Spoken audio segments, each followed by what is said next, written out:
Welcome to the Undisputed podcast. I'm your host, Jenny Taft. This podcast is the full show from today's episode of Undisputed from start to finish. They've got a busy slate, so skip Shannon, let's get to it.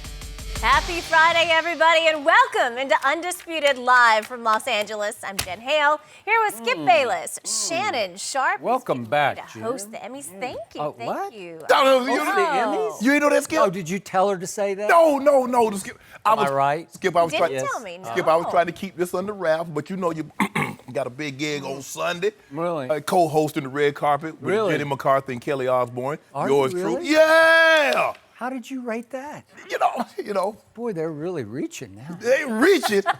Talking to Viola Davis, Mahershala Ali. Yeah? Yeah, got some big names lined up. Somebody turn up sick or what? I don't know. He's going to I be don't rubbing know. elbows with all the hot shots. Everybody turned them down and it's like, okay, let's ask Shannon. Somebody's trying to compete with me today, but somebody doesn't have a Lil Wayne chain like I do. Oh, we're going to open the whole shirt up. Keep that thing on me. Yeah, I think you can't compete when it's covered up. I'm surprised you was talking about, no shirt, no tie again, no tie again. All you can hope for is a tie. I don't do ties. We don't do ties over here. All right, guys, so much Here to we get go. to this morning. Tons on our plate. Have we discovered Dak's greatest weakness? What? Skip's Yes. not going to like talking We're gonna about that ask one. that? Also, this one sticks with me. Will Sean Payton actually be happier without Drew Brees? We'll explain that theory. First, though, we've got to talk about Antonio Brown. Yesterday, Nike dropped AB as a sponsored athlete. Now, AB's second accuser, the woman who revealed to SI.com that Brown made an unwanted sexual advance on her, says Brown also recently sent her threatening text messages in a group thread with 3 other people. In those messages, the number that's labeled as Brown's accuses the woman of making up the story for money. The woman's lawyer sent a letter to the NFL calling Brown's conduct, quote, intimidating and threatening to our client in violation of the NFL personal conduct policy. Plot thickens. Shannon, how do you think this will impact the NFL's decision about Brown? Skip, I think it's going to make it a lot easier for them to remove him from playing at some point this year. I agree.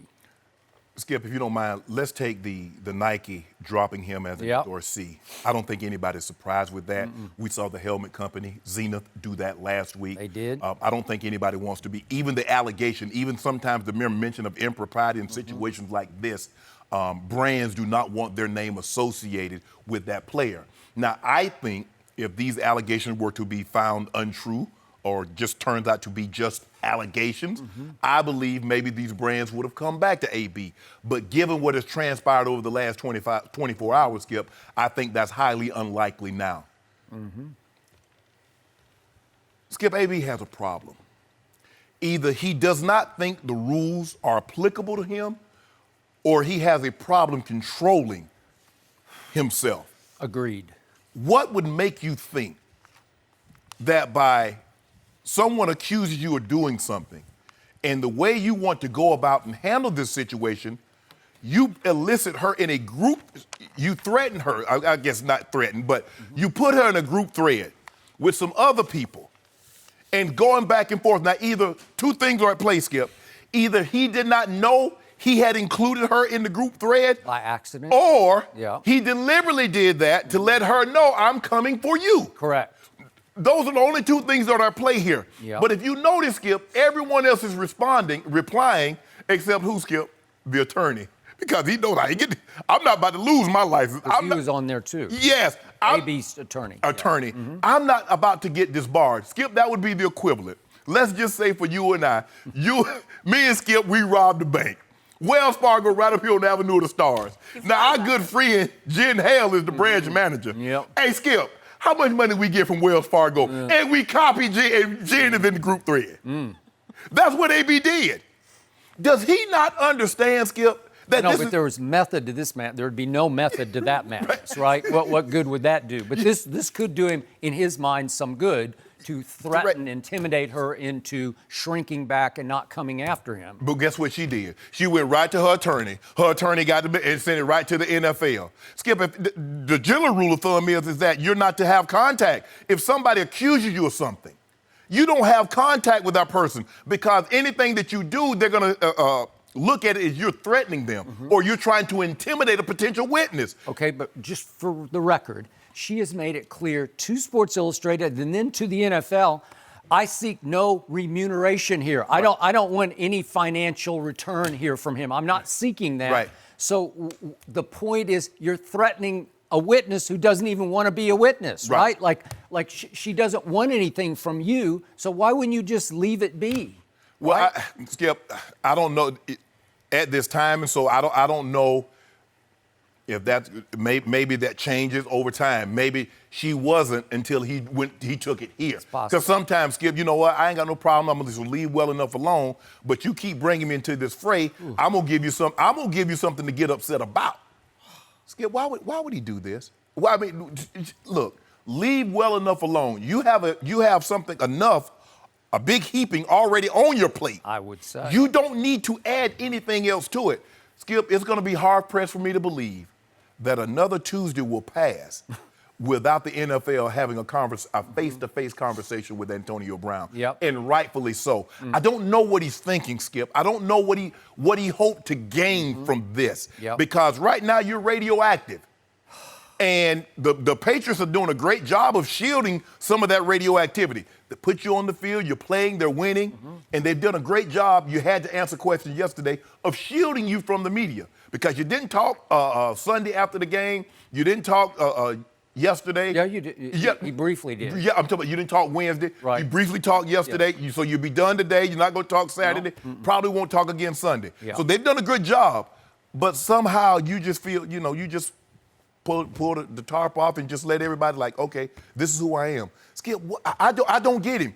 But it just goes to show you, and I said this, Skip, and you go back in 2016 when he did what he did, I said, he doesn't get it. I said, but I do. Well, I'm done. I'm out. You were out. And he's gonna continue to exhibit this type of behavior until there's some sort of punishment. See, there haven't been any punishment yet, Skip, because guess what? When he did what he did in Kansas City after the divisional game, he got rewarded with a contract. He acted out and said what he said to Mike Mayock and threatened Mike Mayock. He got another $15 million from the Patriots. So there have been no ramifications for his behavior. Which is why he continues. There you go. And so it's going to be hard for me to believe that at some point the NFL does not have a conversation. I believe it's coming sooner or later. I would be shocked if it doesn't happen Tuesday. And I'm going to be even more shocked if they don't sit him down for a period of time. To all your points, how much longer can the National Football League wait to take some kind of action against Antonio Brown after Nike flat out dropped him? And just to refresh people's memories, Nike hung in with Tiger after all of his off-the-course issues. But it was a little different. Tiger was dealing with infidelities. There was nothing going on with the sexual assault allegation. I think but even a lot of them dropped Tiger Woods for infidelities. Look at AT&T. Look at all those other My sponsors. point about Nike is it's always liked superstars with some edge. Yes. Some edge. Yeah, oh, yes, yes. But this is going over the edge. Yes. Right? Yes. Mr. Business is Booming is becoming so bad for business that even Nike said no after it hung in with Tiger and Kobe. We know about all those Kobe, issues. Ben Roethlisberger hung in with him. Neymar now, Ronaldo now hung in. And again, they're all little different situations. And yet, AB, it just said, that's enough. That should reverberate in the offices in New York City, the National Football League. Nike said no. Right. Doesn't that mean they have to say no in some way, shape, or form? Do you suspend him for just conduct unbecoming? This has nothing to do with a rape accusation. No. This is beyond all that. Yeah, Brittany Taylor is over here by herself. That's over here, but that's over here. By itself. Don't know. He said, she said. We've made it clear. We just don't know. Correct. But we certainly respect her civil suit that she filed. Absolutely. But this is a whole year of just misbehavior upon misbehavior. It's incident after incident after incident. And now this is the most brazen one of all. This is the least smartest one of all because you're on the thinnest of ice, just on conduct policy, right? Skip, we already watching you. Yeah. It's kind of like if you got the FBI, you watching you, Skip. You know they watching you, Right. and still you go out and do something that caused them to say, okay, now we got to bring you in. Well, that's just saying I'm above your law. Thank right? you. Thank you, Okay. NFL. You don't tell me what to do. So in this group text, he characterizes his accuser. She just told the story in the SI article. Right, correct. She went no farther than that. The league asked to talk to her, and she said, "I'll tell you my story from 2017." But he calls her a super broke girl, posts pictures of her children just to demonstrate she's awful broke, clearly. It's just such a low blow. It's just so, why you bring it's the so ugly. But Skip, why you bring the lady kids into this? I know. That's what I'm saying. How could you stoop to this when you're on the thinnest of ice? And then here came her attorney, Lisa J. Banks, the attorney for this artist, and she agrees. Look, she is a starving artist. Most are, Skip. Most are. Picasso and Rembrandt and Degas, they died starving. Thank you. Yes. Every once in a while, you get a Jackson Pollock, Yeah. or you get a Coombs, Jeff Coombs, Yeah. the guy artist that makes money while they're alive. But for the most part, Skip, that's not a very lucrative business. No, and Lisa J. Banks says that her client is seeking no money to compensate her for sexual misconduct, and the NFL did respond to this letter from Lisa J. Banks within the hour, arranging for a phone call between investigators and the attorneys for the artist. And Lisa Banks said to Sports Illustrated, "This sort of intimidation and harassment is the reason victims are often so reluctant to step forward in these cases. We have confidence the NFL and the Patriots will step in and end this behavior." Skip. Okay. Damn a phone call. Yep. NFL, get your ass on a Yep. plane and either go to her or bring her to you. What is with this phone call? You see, Skip, a phone call, you better go see this lady. You better go see this man, Antonio. Oh, well, no, have that man come see you. Yeah. But Skip, this deserves more than a phone call. I think because sometimes, Skip, I think phone calls is not deemed as serious. When you face to face, it's one thing if my boss say, "Hey, Shannon, I want to talk to you. You have a few moments today. Can you give us a call?" You usually don't. Stop. Skip, will you stop telling everything? Now, just let me make my point. Let me make my point. But when they say, "Shannon, can I see you 5 minutes after work in my office?" That's a whole different game. That's a different story. So they need to bring this lady in and talk to her, or they get on a plane. NFL, you got plenty of money. Hop on a plane and go see her. And I did love this detail that the Sports Illustrated reporter, Robert Klemko, who's done an outstanding job reporting this. But he texted back to the number that he has validated has belonged in the past to Antonio. Yes. That he has used to contact the artist. Correct. Just to confirm or deny details of the woman's charge of intimidation. And the respondent at that number, purported to be Brown's, replied, "FOH, clown." And most of us know what FOH means, right? And it's so, I don't know for a fact it was Antonio, but it sounds like him, doesn't it? Yeah. Doesn't that sound like his attitude It right sounds now? Antonio Brownish. Yeah. FOH. You know, all of you, FOH, Yeah. right? Yeah. Okay. So he's daring the NFL, to me. And we did see the little brief interview yesterday, and he put on that big smile. It's a great smile. It's right up there with the best smiles in sports. And if you don't know him, it'll fool you. It will, because he's traded off it. He's hidden behind it many times before, and it's gotten him long ways in this business. And we don't doubt he is a great player. Yes, great absolutely. football player. We're we have not, no doubt about that's that. not what's in question I mean, currently. we saw that in action Last Sunday. Miami. But in the big picture, all he said was, you know, I appreciate your question yesterday to the New England reporter's question, and he's hiding behind that facade, but that's real right there. Right. FOH clown. That's him. Skip, you cannot, a witness or a potential witness, you cannot have contact with them. It would be deemed as intimidating or threatening. They will put you in jail for that. That's a jailable offense. That is a crime. Does he not know that? Oh, for me, if you say, Skip, if you allege something of this magnitude, I don't ever want to speak to you again in life. Yep. Let alone call and threaten you. I got nothing to say to you. If this goes to court, well, give me my say in court. Give me my day in court. Let me get on the stand and say my piece. But I got nothing to say to you on the phone. I got nothing to say in text message, in group text. I don't want anybody that knows you that knows me. I don't want to send word to you through them. I'm done with it. I'm done with you. Yep.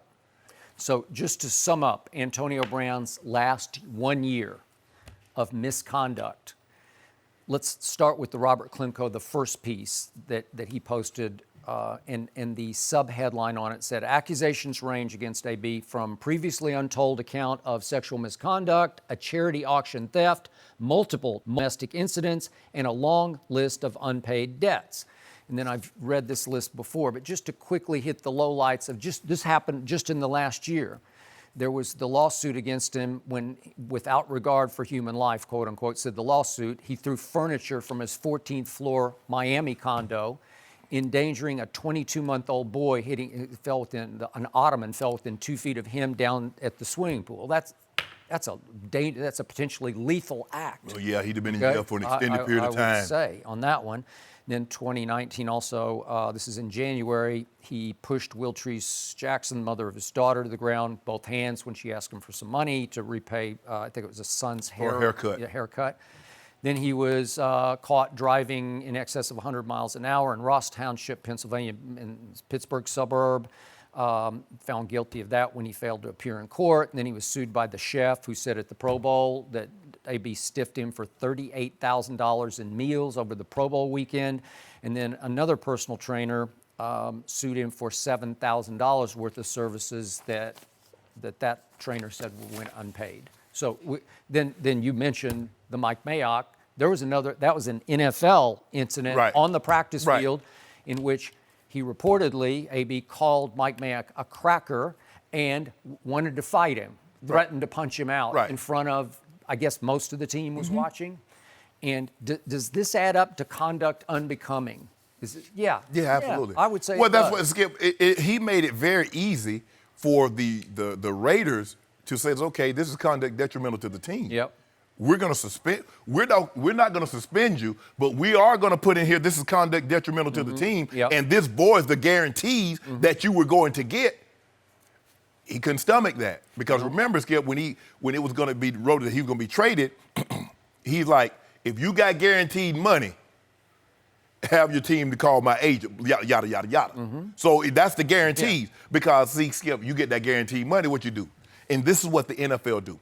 They take an isolated, and I've said this before, they'll take an isolated incident like AB, and they say, this is the reason we don't give guaranteed money. Because, see, when you give you guaranteed money, you act like a jackass. See, as long as we keep that carrot in front of you, you'll keep chasing it. You'll be, for the most part, on your best behavior. They won't look at they won't look at the guys that do the right thing the majority of the time. Like 99% of the guys in the NFL do the right thing the majority of the time. They'll take one isolated incident or two isolated incidents and say, see, this is why we can't give you guys guaranteed money. But the NFL needs to have a conversation with this young man sooner rather than later. Tuesday will probably be the deadline for me because the longer you string this along, you're telling your viewing audience that this is really not a serious issue. We don't think this is serious. I would love to hear today that they've at least scheduled a session with Antonio next Tuesday, just so we had that to go on. Yes. That they are showing some urgency here because as far as he's concerned, we feel no urgency to get to the bottom of this with him, right? But on a group, Skip, you ask any of my friends, they on group chats. It's like, hey man, what's Sharpe? Man, don't put Sharpe. You know how Sharpe is about that group chat. Don't include me. You call me one-on-one. You text me one-on-one. Don't put me in no group chat. I got it. And Skip, he put like I said, one or two things are at play, Skip. There's no other way around it. He does not know that he's included her in this group messaging, or he doesn't care and says, I'm coming from you. I'm letting you know, there's your kids. He's letting her know, he's putting her on notice. Those are the only two things at play here. And guess what? Neither is good in his behalf because it just shows a blatant lack of disregard to the rules that they don't apply to him. I may be. Got 600 catch seasons consecutive. I'm one of the top receivers in all the NFL. Your rules don't apply to me. I'm going to do what I want. I'm going to go where I want, and I'm going to say what I want. Correct. Which brings me back to my original stance on this whole matter. I all but dared Robert Kraft to finally stand up and take a stand and say, no, this is too much even for us. Just to finally do the right thing and say no. And basically admit, sort of publicly, okay, we've had a long history of winning with players with baggage, saying, watch this, we can take your baggage and we can win Super Bowls with it, right? Right. And in this case, there's so much baggage that I wanted Robert Kraft to say, okay, that's enough from the start before he played against Miami. And obviously, we have heard nothing from the Patriots, and I'm pretty sure we won't hear anything from the Patriots. No. It's business as usual. Yep. The bottom line is win. Pro sports skips is what? Yeah, the teams want to make money, but it's about wins and losses. And this is a guy that can help them do what they do better than anybody else in the history of the NFL. In the 100-year history, no team has ever won like this organization has. So it comes down to that. He can help us continue that tradition. And whatever might come our way, the rocks and the stones, the sticks that people might throw, we're willing to accept that to get another Lombardi. That is correct. The Patriots have said if they knew about the allegations, they never would have signed him in the that. first I don't place. believe that was easy hindsight. Yeah. 2020. Well, you know about it. What you going to do about it? Yeah. Now you know. Exactly. But did nothing. Nothing's happening. I assume he's going to play against the Jets. 1,000% certain he's playing against the Jets. And that's a scary proposition for Jets and Jets fans. No mercy. Are you ready for what's ahead? You can't always predict the future, but you can game plan for it. Generations of families and businesses have harnessed the power of Pacific to help them reach their unique goals. Whether you need to save enough money to meet your needs, ensure your family is protected, or make sure you don't run out of money, Pacific Life has a variety of financial solutions that can help.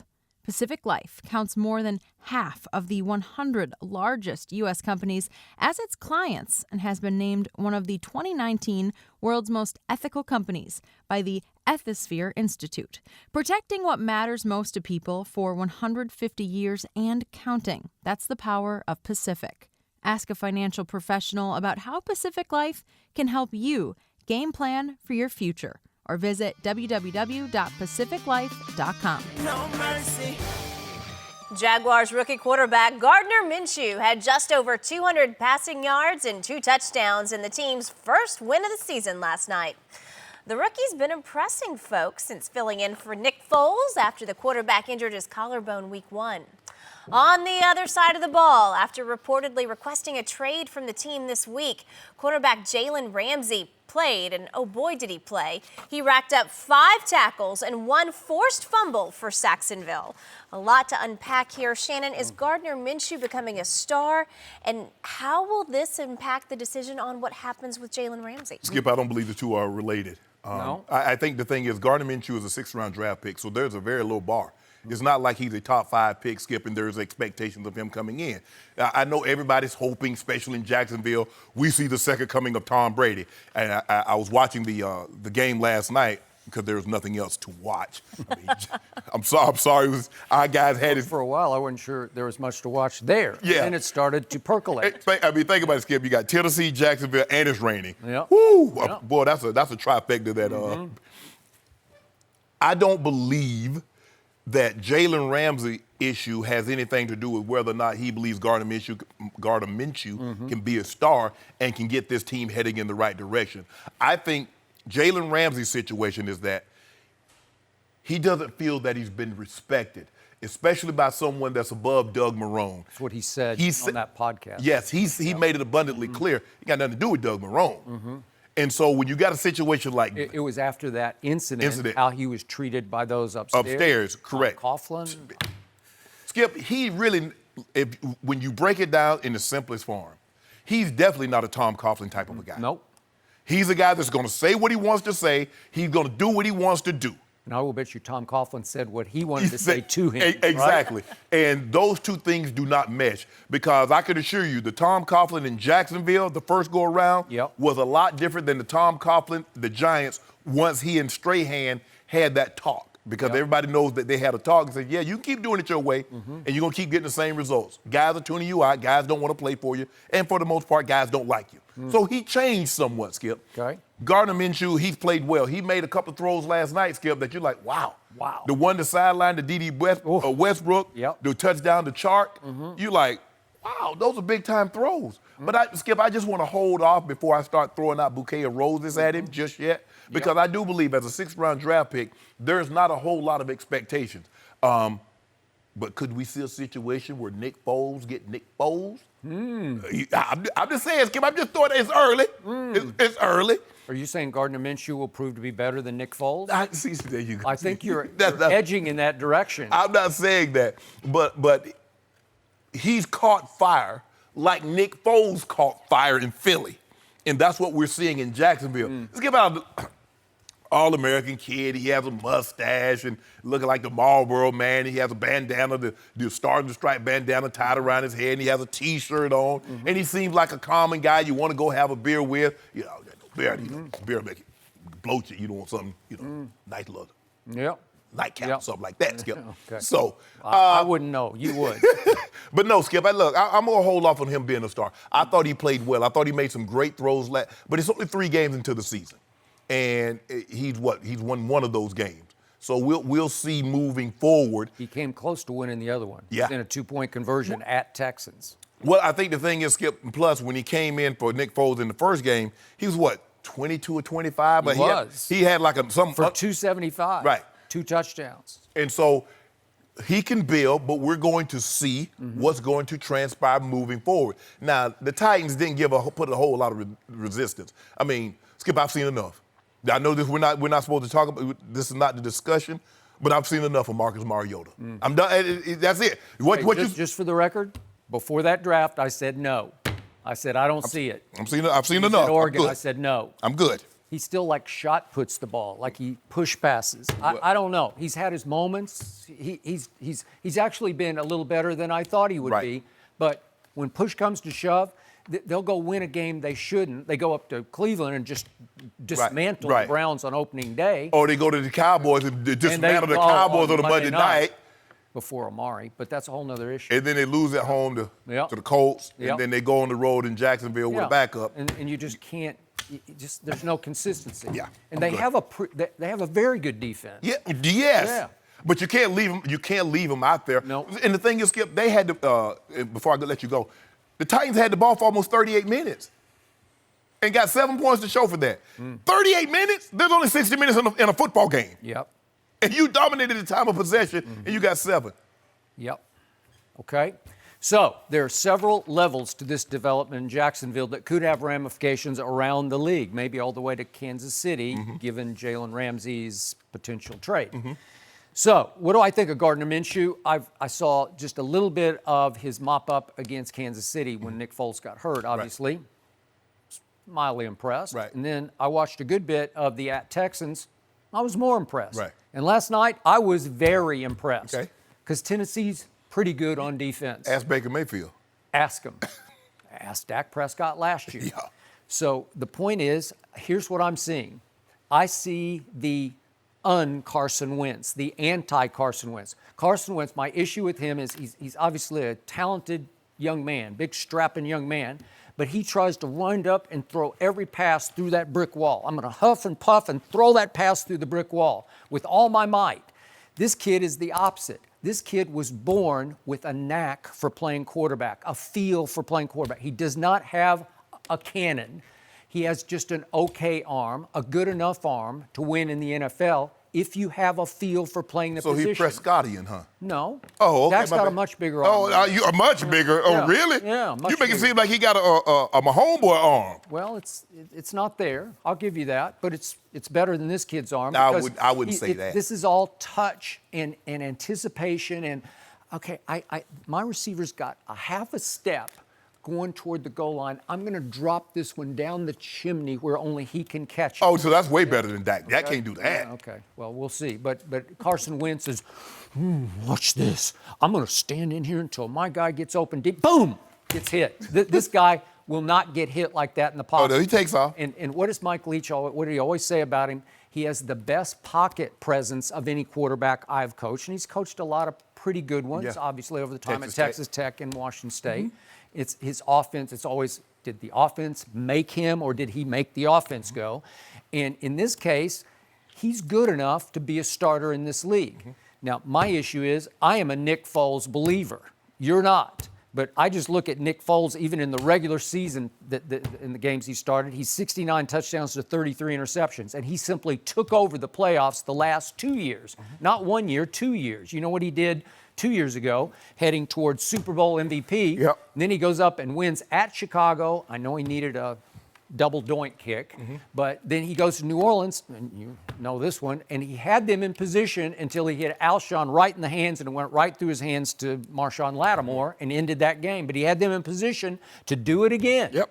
Well, he's just better because he's 6'6", 245. People don't, you forget. I didn't realize he was that big. Yeah, he's 6'6", 245. He doesn't play that big. No, he does not. He's athletic. Remember, he got a scholarship offer to play basketball at Bayless, so it's like a pretty good D1 program. So he's athletic enough. And he plays like a 6'2" guy. The way he moves around, he plays like a small guy. Okay, can he stay healthy? I don't know. So now he's got a broken collarbone. I don't know how long that's going to take to come back. But this Minshew kid's got that X factor. He's got charisma. He's a character. He doesn't really care what anybody thinks. Oh, I thought you were saying Minshew was 6'6". No, Minshew. No, Foles is 6'6". Oh, yeah. Minshew's 6'1". Yeah. He plays. He looks 6'1". Yeah. You know who he reminds you of, Skip? He reminds you of Baker Mayfield. I agree. He's got some Baker in him, but he doesn't quite have Baker's. He doesn't have his arm talent now. No, he doesn't have his arm talent. He's not quite as athletic as Baker, because Baker can run a little bit down the field. He timed 5 flat in the 40, did Minshew. Okay? Yeah, that's not good. Okay, so it's not like but he has some. I mean, he's faster than you know who ran 5.28. I ain't call his name. You know. I don't even know who you're talking about. The guy that ran the most unathletic 40. Oh, the guy that had the most unathletic body in the history of combine. The other 6th rounder. I don't think we're seeing Tom Brady here, but who knows? I could be wrong. I couldn't see Tom Brady when we first saw Tom Brady. Exactly. But Matt Hasselbeck was a 6th-round draft pick. Mark Rippon was a 6th-round draft pick. So there have been some 6th-round draft picks that had some success. Okay, so because of the mustache, because of all of his crazy behavior where he was once seen working out without any clothes on in the weight room, doing band workouts, I think. So he's got this is all in his resume, and people know about this. So he's a character. Right. So because of that, there's new euphoria in Jacksonville. Yes. So because of that, I think that was a huge team. They sacked Mariota 9 times.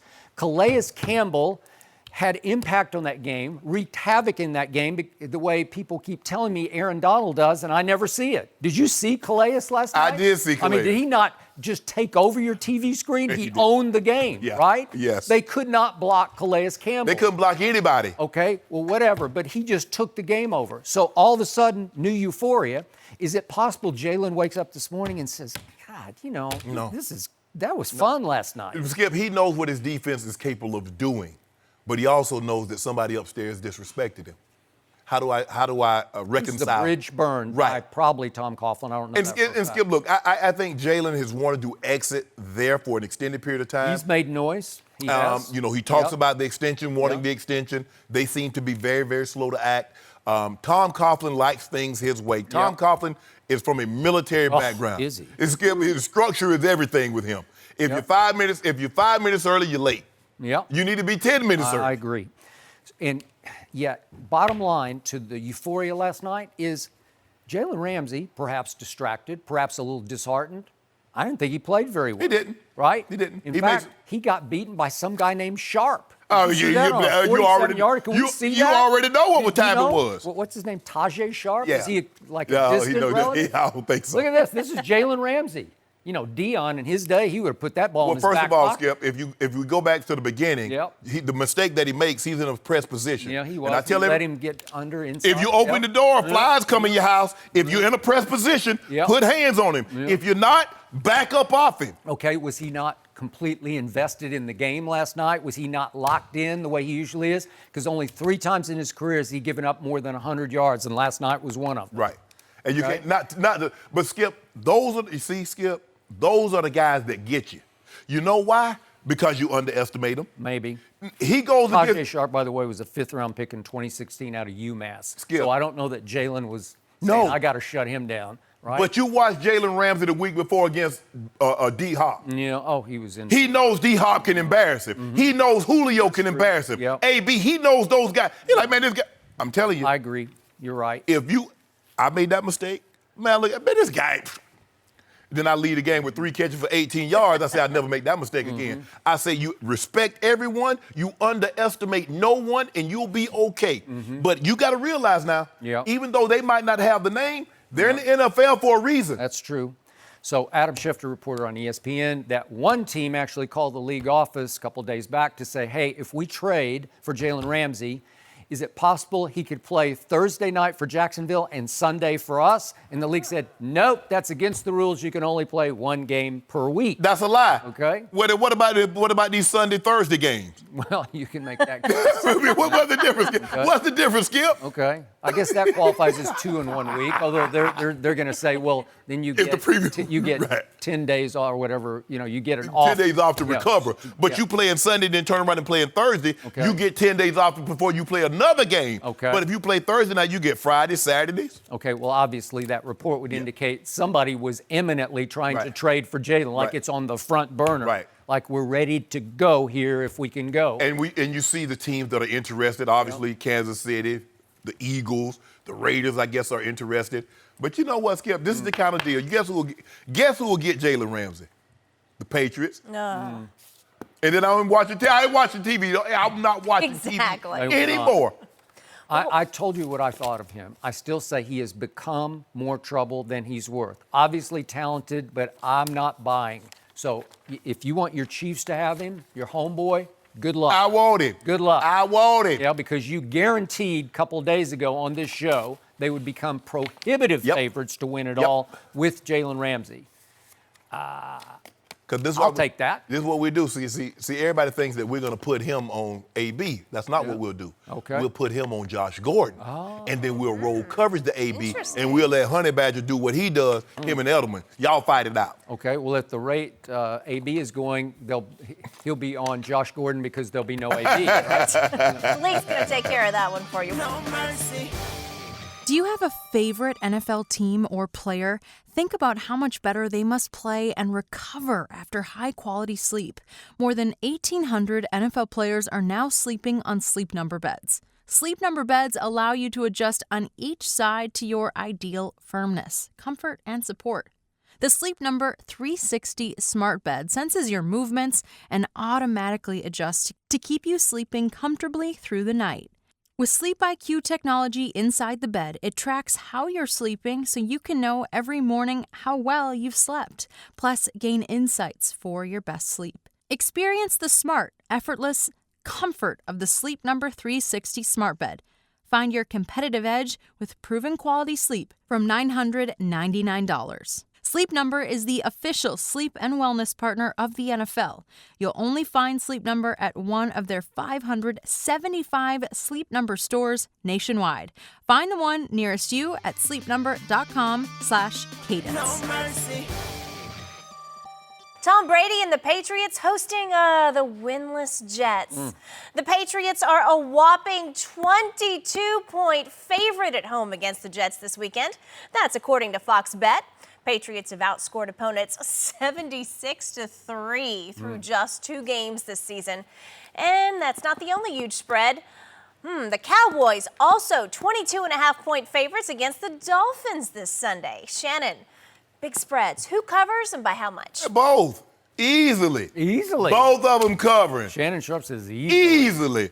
I got the Patriots covering 52-3. 52-3? 52-3. I got to write by that one 49? down. Yes. Skip. Yikes. Skip, they're playing a third-string quarterback with a terrible offensive line, which means... By the way, that third stringer was the predecessor at Washington State to Gardner Minshew. Yes, Go ahead. he was. Yep. Look, it is not like the Jets are not trying. Yep. They're trying. They just don't have a whole lot to try with. Now, Greg Williams, Greg Williams is a great defensive coordinator. I love his style. Now, he's going to get you. Now, he'll bring a blitz that you haven't seen before, and he'll get Tom Brady. He'll probably get him on the ground once or twice, Skip. But those cracks that he leaves, that's a guy that'll exploit those. Yep. And that's not Baker Mayfield. That's not Josh Allen. This guy, the guy that you're going to play in his building, they'll light you up. And Coach Belichick doesn't call the dogs off. Coach Belichick coaches his team. Yep. His job is not to keep the score down for your team. Yep. That's your job. Yep. Coach Belichick says, Mr. Kraft pays me to coach my team. I'm not trying to coach yours or trying to help you. Yep. So you keep the score down. Okay. 52-3, and I got the Cowboys also covering easily. Easily? Because guess what? The Dolphins just switched to another quarterback. Not like he's any better than the one they switched out, but look, you know what? You at least need to see what you have moving forward. You might need to be in the business for a quarterback. I guess I saw the signs tank for Tua. Yeah. Or maybe they wait another year and try to get Trevor Lawrence. Who knows? Maybe. But I got the Cowboys, Skip. They covered easy, too. Really? 45-6. 45-6? 45-6. Shannon's feeling generous That's today. 39 points? Yep. So you have Patriots by 49 Yep. and Cowboys by 39 points? Yep. Because you know why, Skip? Look, Skip. If you're at home and you give up 59 points to Lamar Jackson, you're at home, you give up 43 to the Patriots, you're going to go on the road and you're starting another quarterback. Skip, they're not very good. Skip, here's the thing. There's a difference between being not good and trying and being not good and not trying. Okay. The Dolphins are not even trying. They've traded away anybody. If you thought they might be attempting to play good and play hard, they traded anybody that could possibly help them. You get rid of Minkah Fitzpatrick. You trade Steele. You trade Laramie Tunsil. Forget what's left. Who's left? 45-6. So, you know what? It just dawned on me, my Super Bowl pick was Cowboys versus Patriots. So even though I love my Cowboys, and I'm not a huge Patriot fan, but I do love my Tom Brady. You do? Just for one Sunday, I wouldn't mind betting against those two teams and that quarterback. You're going to lose, Skip.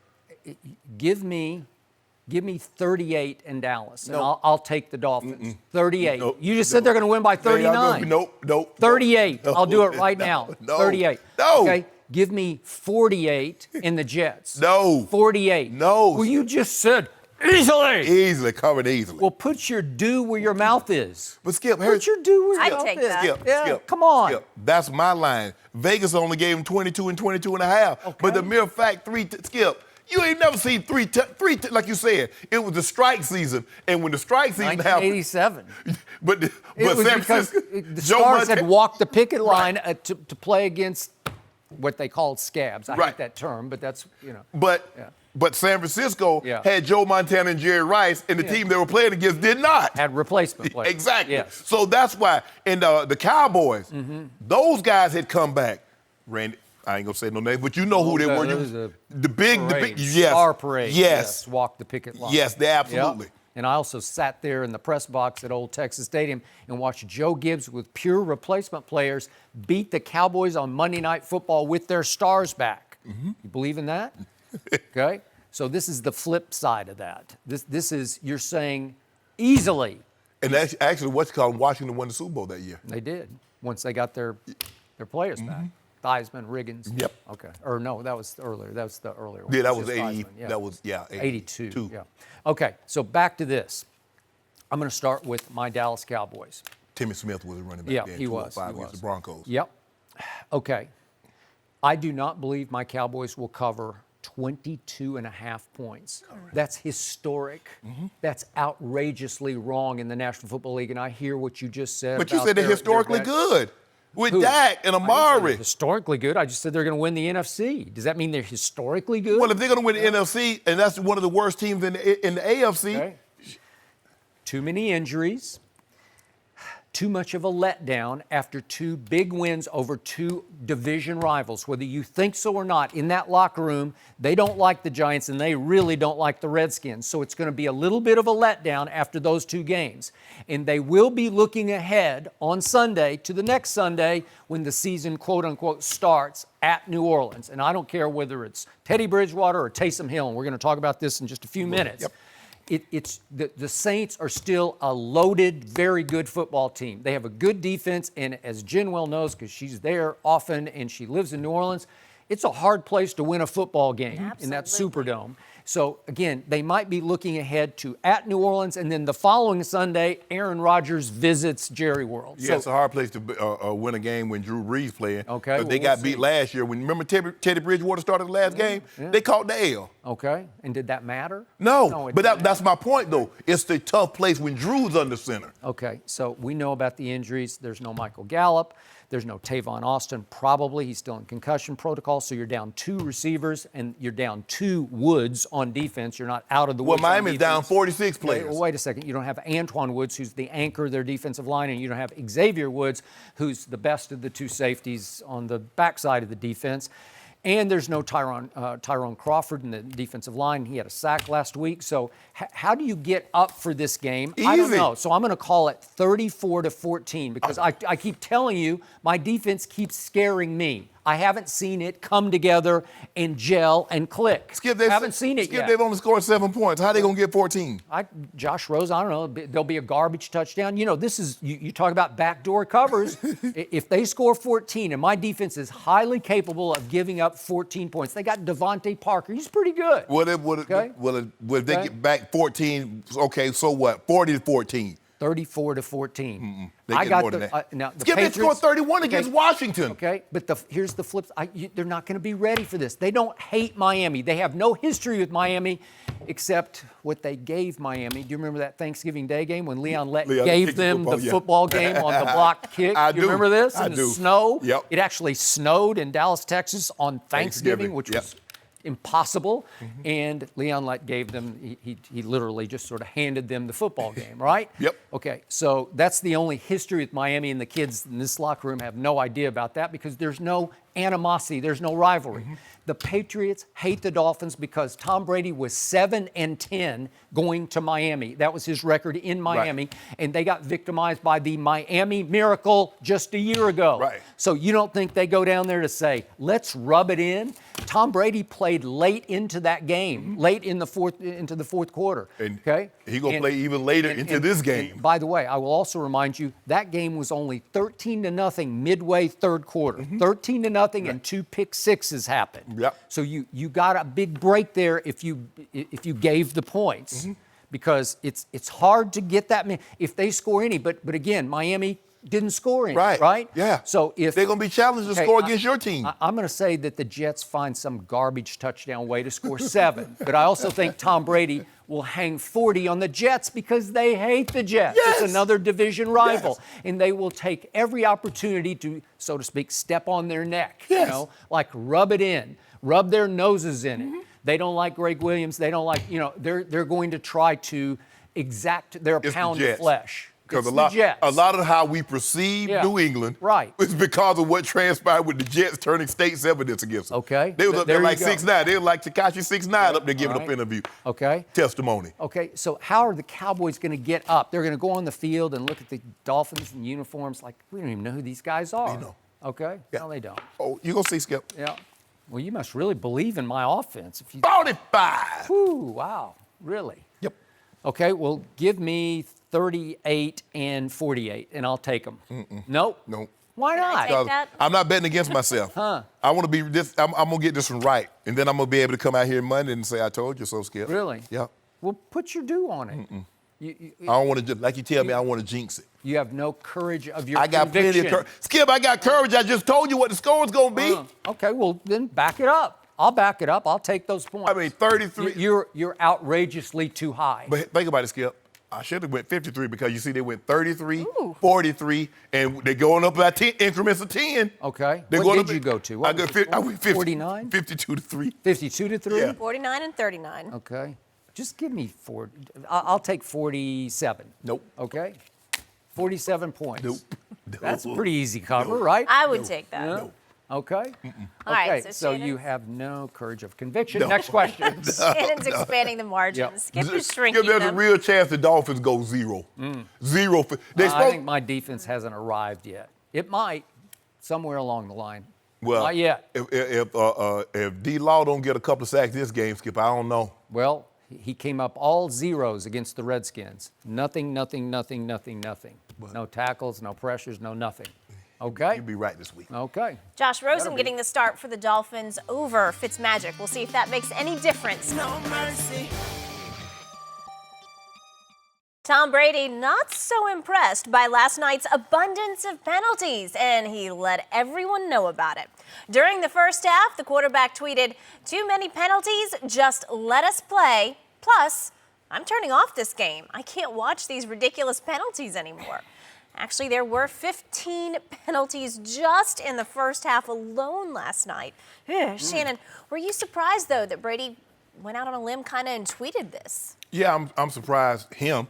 I get the message, but it's the wrong messenger, considering he has a rule named after him to protect him.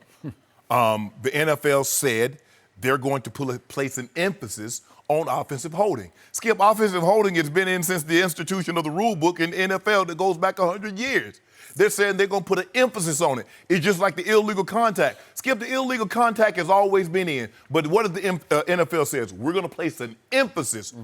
What they're trying to do is that all the rules over the last decade has been implemented. It harmed the defense. Yeah. So now they're trying to if you're going to let offensive linemen just hold us, and then you incidental contact, PI, all that, what chance do we have? And Tom Brady going to talk about too many penalties. Every time Tom Brady gets hit, he turns to the official and looks like you're not going to throw a flag. And now all of a sudden, it's too many penalties. Let us play. The very reason that you're playing now is because the rules have been instituted to protect you. Come on, Tom. I get it, Skip. Yeah, I don't like all these penalties. I don't like it. But I don't want to hear that from Tom Brady when he's benefited the most. And you know why these linemen are holding, Skip Bayless? To protect Tom Brady's butt. The quarterback. I don't want my quarterback to get hit. And a guy will do anything. Yes, I'll hold you. I will tackle you to make sure you don't hit my quarterback.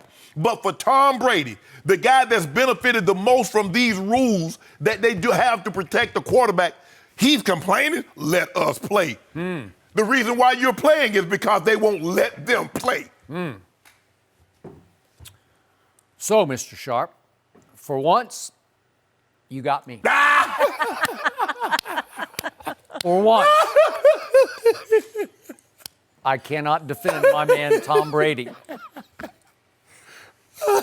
I have to believe that even Tom Brady last night became a social media victim, became a don't hit send victim, became a knee-jerk overreaction, look before you leap victim, became a hypocrite of a victim because everything you say is so true that it left me baffled. Tom, what are you doing? This is about you. Exactly. This whole game, it protects you. So don't tell them to quit throwing flags, because when he did hit send, it was shortly after a roughing the passer penalty had been called on Gardner Minshew. Right. And I don't know if that's what Prompted sparked it. the tweet, but okay, if maybe it was just about holding, too many holding penalties, because Tom could be irked by that, and he could be trying to send the subliminal message, quit calling holding on my guys. I'm down my left tackle. I don't have Isaiah Wynn. Right. I'm down David Andrews, my center. Right. So my guys are going to have to clutch and grab a little bit against the Jets and don't call holding. Is that what he was trying to do? But in general, even the penalty that wasn't called, where, what's his name, Raekwon McMillan in Miami, he barely brushed against Tom. I don't know if we have that play down in Miami. And, yeah, here we go. Here's the one that, again, this is the one where Raekwon McMillan said that the refs told him to stay off Tom. He hit him a little. Hey, look at Tom. Hold on. Run that back. Look at Tom Brady's head. Now, watch Tom Brady's head. Go back to the other way, because I want you to see what Tom Brady. Now, watch what Tom Brady does as soon as he hits the ground. He's looking at the official. Now, he wants to stop calling flags, and the first thing he does is look at the official throwing the flag. Man, Tom missed me with that. Stay off Tom. That's what Raekwon said. Did the ref really say Tom? Did he just say Skip, he barely hit stay off the quarterback, or did he say stay off Tom? Because if he called Tom by Tom's first name, that's a bad sign. Yeah, that's right? a bad sign. Yeah. Skip, we saw this in the Broncos game against Chicago. Bradley Chubb got called late in the game for a hit on Trubisky, and I'm like, that's not a penalty. But okay, they say they're going to protect the quarterback. You can't land on him. Yep. I mean, so I'm supposed to hit the quarterback, but I'm going to throw him down. So I hit the ground first, and he falls on. I need to cushion the quarterback's fall. Okay. But Tom, So Tom is saying, let us play. You mean let them hit you? No, really? Skip, you know what? Really? No, Tom, stop. I can assure you, if these rules, let's just say for the sake of argument, these rules were instituted that they have right now currently in the 90s. Do you know how many quarterbacks would have been playing, skipping to their 20s? I can assure you, Elways and the Marinos and these guys in Troy. I don't know that for a fact because you always tell me you just burned out on all of it. But I'm saying the quarterbacks. Okay, maybe. Imagine if you couldn't hit Troy. Troy retired, but Skip, they would, Skip, Troy took a lot of punishment. They would put that helmet right up under your chin. They would, Goose knocked Rich Gannon out of the game. If you hit a quarterback like that, the fine is going to be. Troy took a lot of punishment even in the first couple of years when they couldn't protect him at all. Yes. Whew. And you could hit the quarterback in the knee. You hit the quarterback in the head. You can hit the quarterback anywhere. Skip, you remember he got the call on Chris Jones in Kansas City? Chris Jones hit his shoulder pass. Yep. And they called roughing. They say a blow to the head. And he ain't touched Tom Brady's head. He hammered him on the shoulder pad, though, right? Whacked him. Unless he got three heads. It was so. I mean, come on, Skip. Look. I get it. And guys, people don't want to see all these penalties like, another penalty. And I think this crew called the most penalties last year, especially offensive holding. Yes. Yeah, it's what's the guy that had the big biceps? It's his son. Yep. I forget his name. Ed Hockley. Yes, it's his son. Yeah. But come on, Tom. Anyone else, if that want to be an offensive lineman, if that wants to be a defensive player, I get it. But quarterbacks can't say anything about penalties because the majority of the penalties, the rules have been implemented to protect you. Yeah. Look, where we diverge, I believe in protecting the quarterbacks at all costs. If you have to play two-hand touch, I just want the quarterbacks to stay healthy. Skip, but then it's an unfair advantage because he gets to throw for all these. Now, we got all these guys throwing for bazillions and bazillions. John Elway had, I think, one. John never threw for 30 touchdowns in a season. I think he had one 4,000-yard passing season. And now if you don't throw for 4,000 yards, you're a bum. You're a bum if you don't throw for 4,000 yards. You're the one gloating about my homeboy throwing 50 touchdowns. Oh, my homeboy didn't. My homeboy, go do it again. He's throw 60. He might. So you love that? He might. Oh, so you love it when it's your guy, but you don't love it when it's somebody else. No. That's why I said Marino's record of 48 and 5,000 is the most impressive offensive thing that we've seen because they could obliterate the quarterback. They can't do, Skip, you can't do nothing to the quarterback. Skip, I mean, think about it. You just imagine if a DB got ready to tackle a receiver, he couldn't land his body weight on the receiver. Huh? Yeah, but the quarterback's a sitting duck. His eyes are down the field and his arm is here, and he's processing 4 receiver options. 1, 2, 3, 4. So then you get blindsided by a 300-pound guy. Let me ask you a question. I'm looking at the ball coming right here, and here comes Ronnie Lott. I'm focused on the ball. And you have no other focus but the ball. You didn't have to choose. You didn't have to go through 4 options. Yeah, I got 4. Either I got focus on this ball, or I can focus on Ronnie Lott coming to peel my cap. And he's coming at running at 20 miles an hour. You could have been a quarterback. Yeah, exactly. So Tom Brady chose that life. Now, when they say, it's a hard position to play. Hold on. When we were little, they was like, okay, quarterbacks over here, running backs over here, O-line, D-line, whoever. Tom Brady went to the quarterback line. Yep. Now, he could have easily been chose another life. But he wanted that life. So you get that. Helmet under chin. Okay, do you want to see Ben Roethlisberger gone for the year? I don't. And I know it wasn't because he got blasted in the pocket. He had Tommy John surgery. We've seen Dan Marino gone for the year with a ruptured Achilles.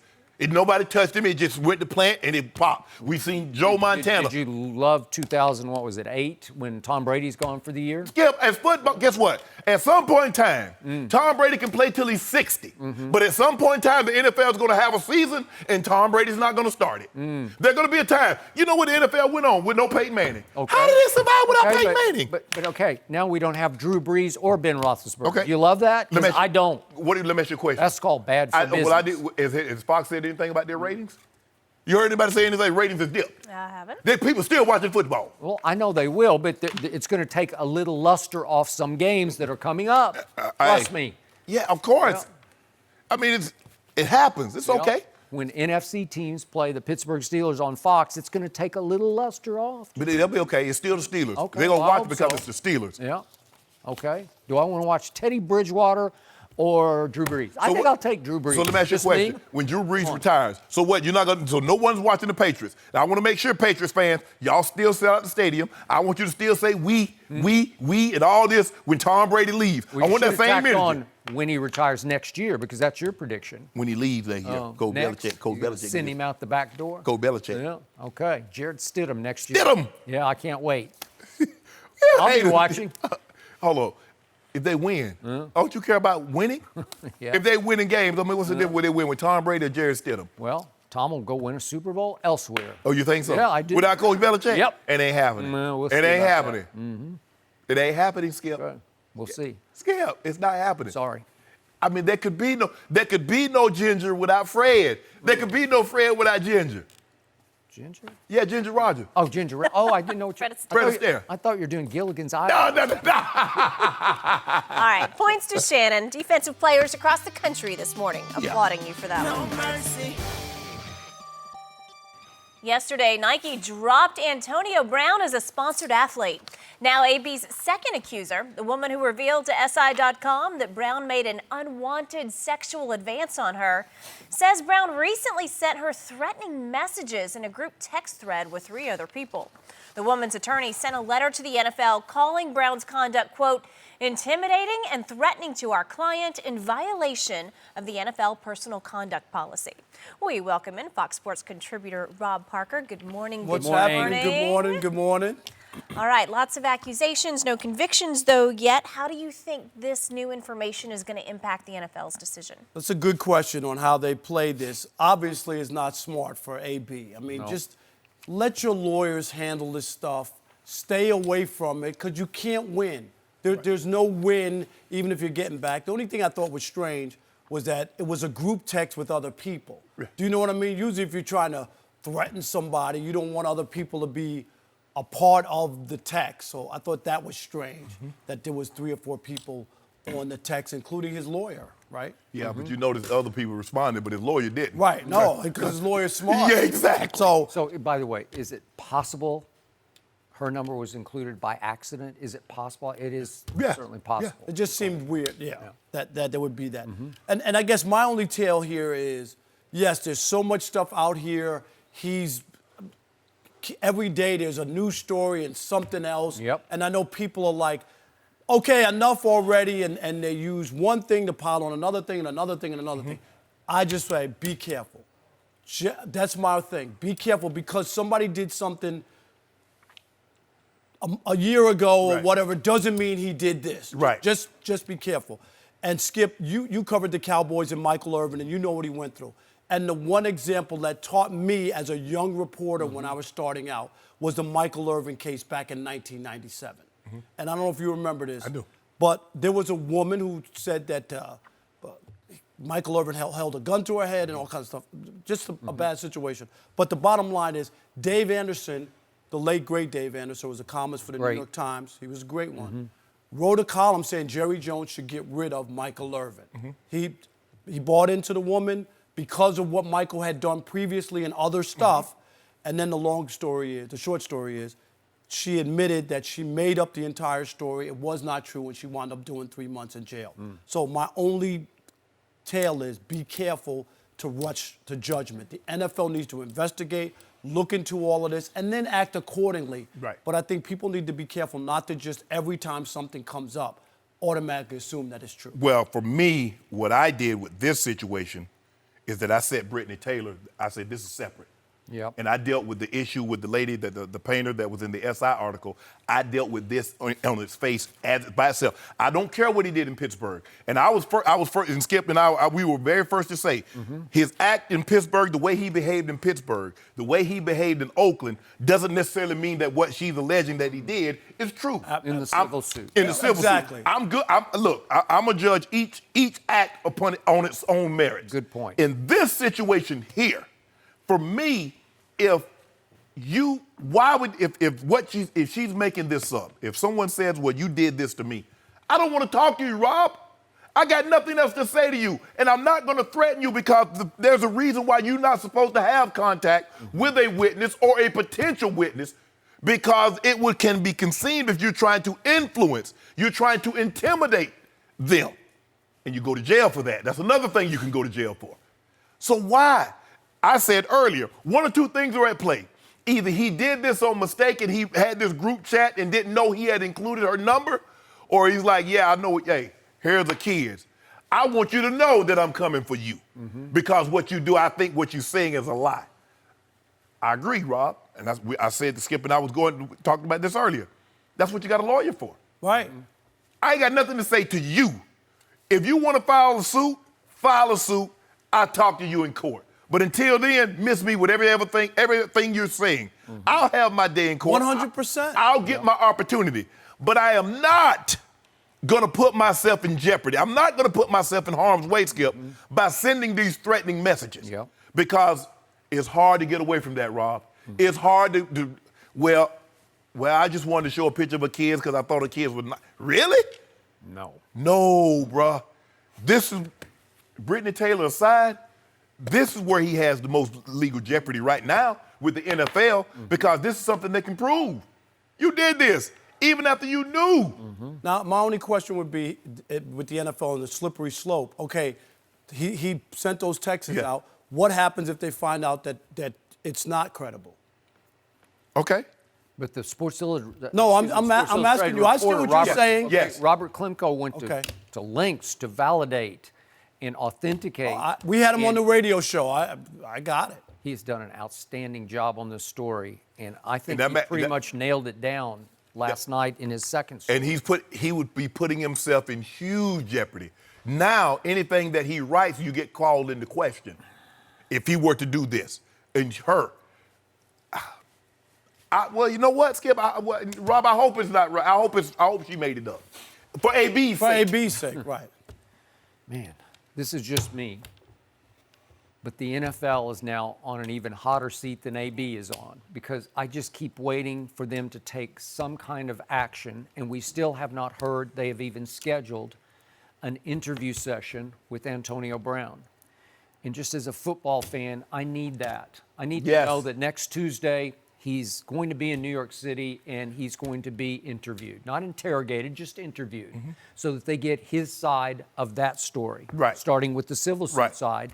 And then to peel back into all the other incidents he's been involved in, including the latest one with the artist in question in the SI article. But what really impacted me and should impact the National Football League, the Shield, is that Nike dropped Antonio Brown yesterday. Nike hung in with Tiger Woods. I know all these situations are a little different than this one, but they hung in with Tiger Woods and Kobe Bryant, Ben Roethlisberger, and Neymar and Ronaldo now. They hung in. The only one that Nike, go ahead. The only one that I'm surprised that they hung in with of all those guys you mentioned is Big Ben, because soccer is such a global brand. And Ronaldo and Neymar, they sell, and Kobe. People wear basketball shoes all the time. You can wear basketball shoes with a suit and tie. You can wear basketball shoes. Not wearing football cleats. Where you wearing cleats too. Exactly. It's easier for them to do that. And then Neymar, what are you saying? Kobe was charged. That's what I'm saying. Kobe, I'm surprised. Kobe. But you got to remember, it was a different time. Remember, they used to fly the Laker plane and fly Kobe there. He played throughout the entire case. Yeah, he did. But things have changed, Skip. Since that Me Too movement has come about, there's a different playing field now. It's not the same. He wouldn't have played today. No way. But again, Nike has always valued superstars with some edge, some street cred. This is going over the edge. And just think about what just happened. Antonio is on the thinnest of ice when it just comes to personal conduct. Not the civil suit, not that rape accusation. We're just talking about the thinnest of ice over the last year. One incident, one controversy after another, leading up to this. This was so brazen, so I am above your rules and your law, so not smart to apparently, I'll have to use apparently, threaten, intimidate a woman who told SI that he made unwanted sexual advances toward her back in 2017. But the woman has made it clear to the Sports Illustrated reporter, he's actually Monday morning quarterback, and to the league, she's seeking no remuneration here. So now he's trying to badger, threaten, whatever, intimidate a woman who's already on the record. I'm not trying to take you to the bank financially. Right. I'm good. I just told my story and I'll tell it to the league, but I don't need anything for it. Okay. Right. And then he tries to make her look bad, talking about, you know, she's a star, you know, look at her kids. Yeah. So she must be want money. It's almost like, you know, like because she's not financially well off. Yeah. She's making this up the game. In the text, the quote is super broke girl, awfully broke, clearly. To what end? What's your goal here? Right. What's your motivation? What are you trying to do? I don't know, because you're only looking worse and worse in the league's eye when it just comes to the image of the National Football League. Is this not a bad look? It's a terrible look. Yeah. And the NFL has a problem because of all of the different circumstances and situations that they deal with, because they took it on as to be, they're going to be judge, jury, and executioner on these things. Mm-hmm. And they're tough. They're not as easy, and that's why they've had egg on their face a number of times in these situations. And another thing, Skip, is that the thing that I think a lot of the players have is the inconsistency in their policy. Now, we saw a very similar situation with Tyreek Hill and the threatening text messages that he sent. We heard it. We heard the call. We did. We heard the phone call. And nothing happened. Yep. So AB is probably going to go in there and says, well, okay, yeah, even if I did, well, you had threatening from Tyreek. You heard a voice. It And- wasn't even a text. And he played, and not only did he play, Skip, he got a contract extension. We got 3 years, $54 million. So Well, and I must say, given my Dallas Cowboys, I thought it was very unfair that Zeke got 6 games. Right. Yet this last summer in Las Vegas, that incident, which was captured On on video. right, that deserves something. right. See, this is my point was the inconsistency. Right, and that's what the players hate. This is where, you're going to come down on AB for this, but like you said, Tyreek Hill, where we heard actual video. So let's just talk about conduct violations, Right. not the civil suit. Right. Robert Klimko's sub-headline on the first article that he posted was accusations, obviously, against AB range from a previously untold account of sexual misconduct, a charity auction theft, multiple domestic incidents, and a long list of unpaid debts.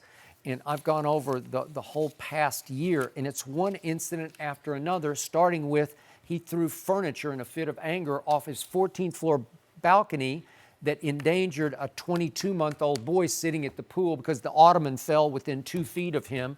That could be a lethal act. Yeah. And then it was one thing, he had a 100-mile-an-hour speeding ticket that he didn't even go to court for, and he was docked for in Pittsburgh. Yeah. And then it led all the way up to the Oakland incident on the practice field, in which he called the GM, reportedly, Mike Mayock, a cracker and wanted to fight him, threatened to punch him out. Well, this is all, it's just conduct. Right. Well, does it add up to, we have to suspend you just for conduct violations, not the civil suit, Right. but just this? Does it add up to something where the NFL has to take some action? I don't know if you put him on the exempt list where you get a paid leave of absence. Well, they should, you know what, Skip? If you think about it, look how baseball does it. When they hear this thing, you go on administrative leave. Yeah. And if we do our investigation, you're going to still get your check. But you not going to be out here playing around and we have this going on. The commissioner could have. And in those cases, though, that's a criminal case. And I think that's the gray area here. Are you criminal, or, like, you could talk about the behavior, people not paying their bills. Yeah, the NFL is not a debt collector. Do you know what I'm saying? Yeah, right. That can't be the reason Right. why you don't play, Right. because you haven't paid some bills. No. I mean, we can't get into every little thing that you do. It's added up. It's a mountain No, of incidents. I to think, the but point- for me, Skip, it's just that and I keep saying this, Brittany Taylor aside, Yeah. there's a pattern of behavior Yeah. that Antonio Brown does not feel rules are applicable to him. Okay, so Shannon, you're the commissioner. Yes. What are you doing? Oh, I'm calling him in. I'm going to sit down and talk. Okay, and then if you're not happy with what he says, what would you? Well, you already know what I'm doing. What? I'm going to suspend him. For how long? I mean, when you look at this pile of stuff, what would you say would be your? Whatever the I don't know what, I mean, I guess the minimum was what, 4 games? But see, and this is the dilemma that the commissioner's in, because he suspends him. Guess where you got to come back to have your appeal heard? To me. Yeah. I mean, just imagine. Okay. I get a speeding ticket, and I got to go to the chief of police. But see, my inconsistency here, if you say you're going to give him 4 games for this. But I'd have suspended Tyreek Hill also. Okay, but Ray Rice got 2 games. Yeah, that was the Well, that original was before- suspension. But that was No, before, I'm just- that was before the rules. Yeah. Because that, and commissioner, when he gave Ray 2 games, that was general, that's what they got. Back then. Domestic, but you normally got 2 games. But if you you suspend suspend him him, too, yes, sir? sir, right Okay. now, at least 4 games, maybe 6 games for just conduct unbecoming, because at least that way the NFL would get ahead of this, because its worst nightmare would be if this goes to a jury trial in the civil suit and He loses. the jury finds in her favor, the NFL would look all-time awful, like Ray Rice bad. Yeah. Right. Okay. That was pretty bad. Yeah. Definitely a complicated issue and an important Very. one when you look at what precedent it sets and what message it sends in today's world. Not easy. Rob Parker, thanks so much for being here. We Always. appreciate it. No mercy. All right, so a recent article used data from Pro Football Focus to identify every starting quarterback's biggest weakness. Dak's kryptonite, uncatchable passes. Last season, Dak had the 10th worst percentage for passes that were graded as inaccurate and uncatchable. According to this article, Dak is expected to regress from his hot start this season. Skip's cringing. Shannon, do you agree that that is actually Dak's biggest weakness? Yes, and I've said this on several occasions, Skip Bayless, his accuracy. A lot of people have said it, but you have labeled me, and you got people out here calling me president of the Cowboys Haters Club. Well, you must be a Twitter victim. Now No, you're reading you- all your responses. Do you call me? What do you call me? You are the president of the Cowboy Haters organization. Okay, This is so organized. Okay, so what do you call Pro Football Focus? What do No, I they don't call want- it? yeah, what do you call them? Because they analyze the tape, and this is the conclusion that they came to. You know what I call them? Wrong. No. See, they being objective. I keep telling you, Skip. I don't. No, do I look at the coach's tape like you tell me? I'm a big eye test guy, and I see the ball flying all over the place. Do you really? Okay. Oh. 2017, he was 20th in yards per attempt. In 2018, he was 19th in yards per attempt. This year, to his credit, after 2 games, he's first in yards per attempt. But they said, and I believe, that this is unsustainable. Sticking with that? Yeah, I'm sticking. Okay. Unsustainable. Unsustainable. I do not believe that he's going to be able to continue to throw. Let's skip. After 2 games, now he's been unbelievable, 82%. Yeah, but he hadn't played anybody. I'm glad you said that. You Right. took the words right out of my. How you know what I was thinking? I was thinking the exact same thing. I put quotes around that, and I said it's very sarcastic. I know you did. Skip, that was all. Look, a lot of people have said that about Dak, that their biggest concern about him is his accuracy. And okay, that's what. Not to say that can't improve, but right now and they graded the tape from last year, Skip, and he's gotten off to a great start this year. He's first in yards per attempt. He's first in completion percentage. He's having an unbelievable season. First in QBR. After 2 games, and he's played 2 teams. One has already switched their quarterbacks. The other are about to switch their quarterback. So, look, I still believe he holds on to the ball too long. He got sacked a bunch last year, Skip. He did. But his offensive line is doing a great job this year. I think he's only gone down once, only been hit a handful of times. So, You see him hold on the ball this year? Just asking. Skip, it's 2 games. I'll tell you what, can we have this conversation at a little later point this season? Sure. We'll have it every Monday on this show because you will be eating fried crow. Okay. Chicken fried crow. I just want you to know that your day coming now. You over there kid right now, No. but your day coming. I'm just over here saying, I told you. No, you got your bling, you dripping out there, got Well, Skip on. you're trying to, they call me Drip Bayless. I knew that, yo, they know what they call you? Yeah. Oh, that's what they call you know now, that. Drip. Yeah, that's what they call me on Twitter. I don't know. Oh, you Drip Bayless now. Follow anybody. Oh, so I guess now you want Lil Weezy to get you with the got Drip Bayless on there. He just texted me that we look good. Yeah. Thanks to him. So Thank you, Wayne. do you want another chain with Drip on it? Instead of Skip, you want to say Drip. This is all I need. Okay. I'm good. I'm good forever You're a and ever. minimalist. Yeah, thank you. Yes, I am. Thank you. It's actually the first chain I've ever worn in my life. Yeah. So this is plenty for me. Now, back to this situation. Now my mood is about to change dramatically from happy because of this change to offended, because I just get more deeply offended by shot after bogus shot that is taken at Dak Prescott. It's another attack on Dak. And it's why I've told you through the whole offseason, and it gets validated day after day on this show, that he is the most underrated, underappreciated, underrespected, and over-criticized quarterback in the league.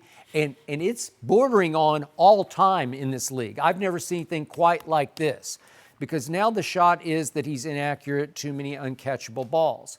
And the stats that Pro Football Focus gave are from last year. Yeah. He was accurate 61% of the time, which means 19.6% were inaccurate or uncatchable, which was the 10th highest rate. So it's not like he led the league in inaccuracy, Right. according to Pro Football Focus. What do I keep telling you about last year? There was a tale of two seasons, really, because one was the first X Games, and then the last 10, that was a whole different season because Amari Cooper came. We're about to talk here in a few minutes on the show about what Amari has meant to Dak Prescott, but right now it's just about Dak. And what happened over the first 8 games?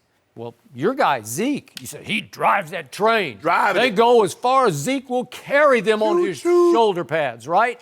Yep. They went 3-5 in their first 8 games, culminating in a disaster, a debacle of a nightmare Monday night loss to the Tennessee Titans, who got shelled last night by Gardner Minshew, Yeah. right? Who was the quarterback on that Monday night game? Dak Prescott. Who was the running back in that Monday night game? No. Zeke No, Elliott. no. Zeke is inconsequential. You told me Zeke is unimportant. No, Dak- you told me he drives the train. No, you told me so Dak- he drove that train to 3-5 until Amari got there, and then guess what happened? All of a sudden, my quarterback actually had a number one receiver he trusted and vibed with and clicked with. And all of a sudden, he took off and they took off. They went 8-2 down the stretch, including the 2 playoff games. They won the first one, lost the second one to the Rams. And my quarterback was extraordinary once he had a receiver he trusted, because it opened up everything. And a rookie named Michael Gallup started to see the light and get a hold of how to play in the National Football League. You do realize you're making Pro Football Focus because Amari Cooper is great one-on-one. So in other words, he's getting so wide open that Dak doesn't have to throw him open. Yep. You're making their point. Okay, Michael so here's Gallup- my point, because I'm going to completely unmake their point. In the last 10 games, that's a big sample size. Not 2 games, 10 games. My quarterback led the National Football League in what are called catchable passes. Yeah. Led the whole league. Yeah. All of them. Yeah. Brady, Brees, Roethlisberger, Yeah. all of them. My guy led. He also led the National Football League in completions over the last 10 games. How can you refute that? It was staring you right in the face. It's shaming you.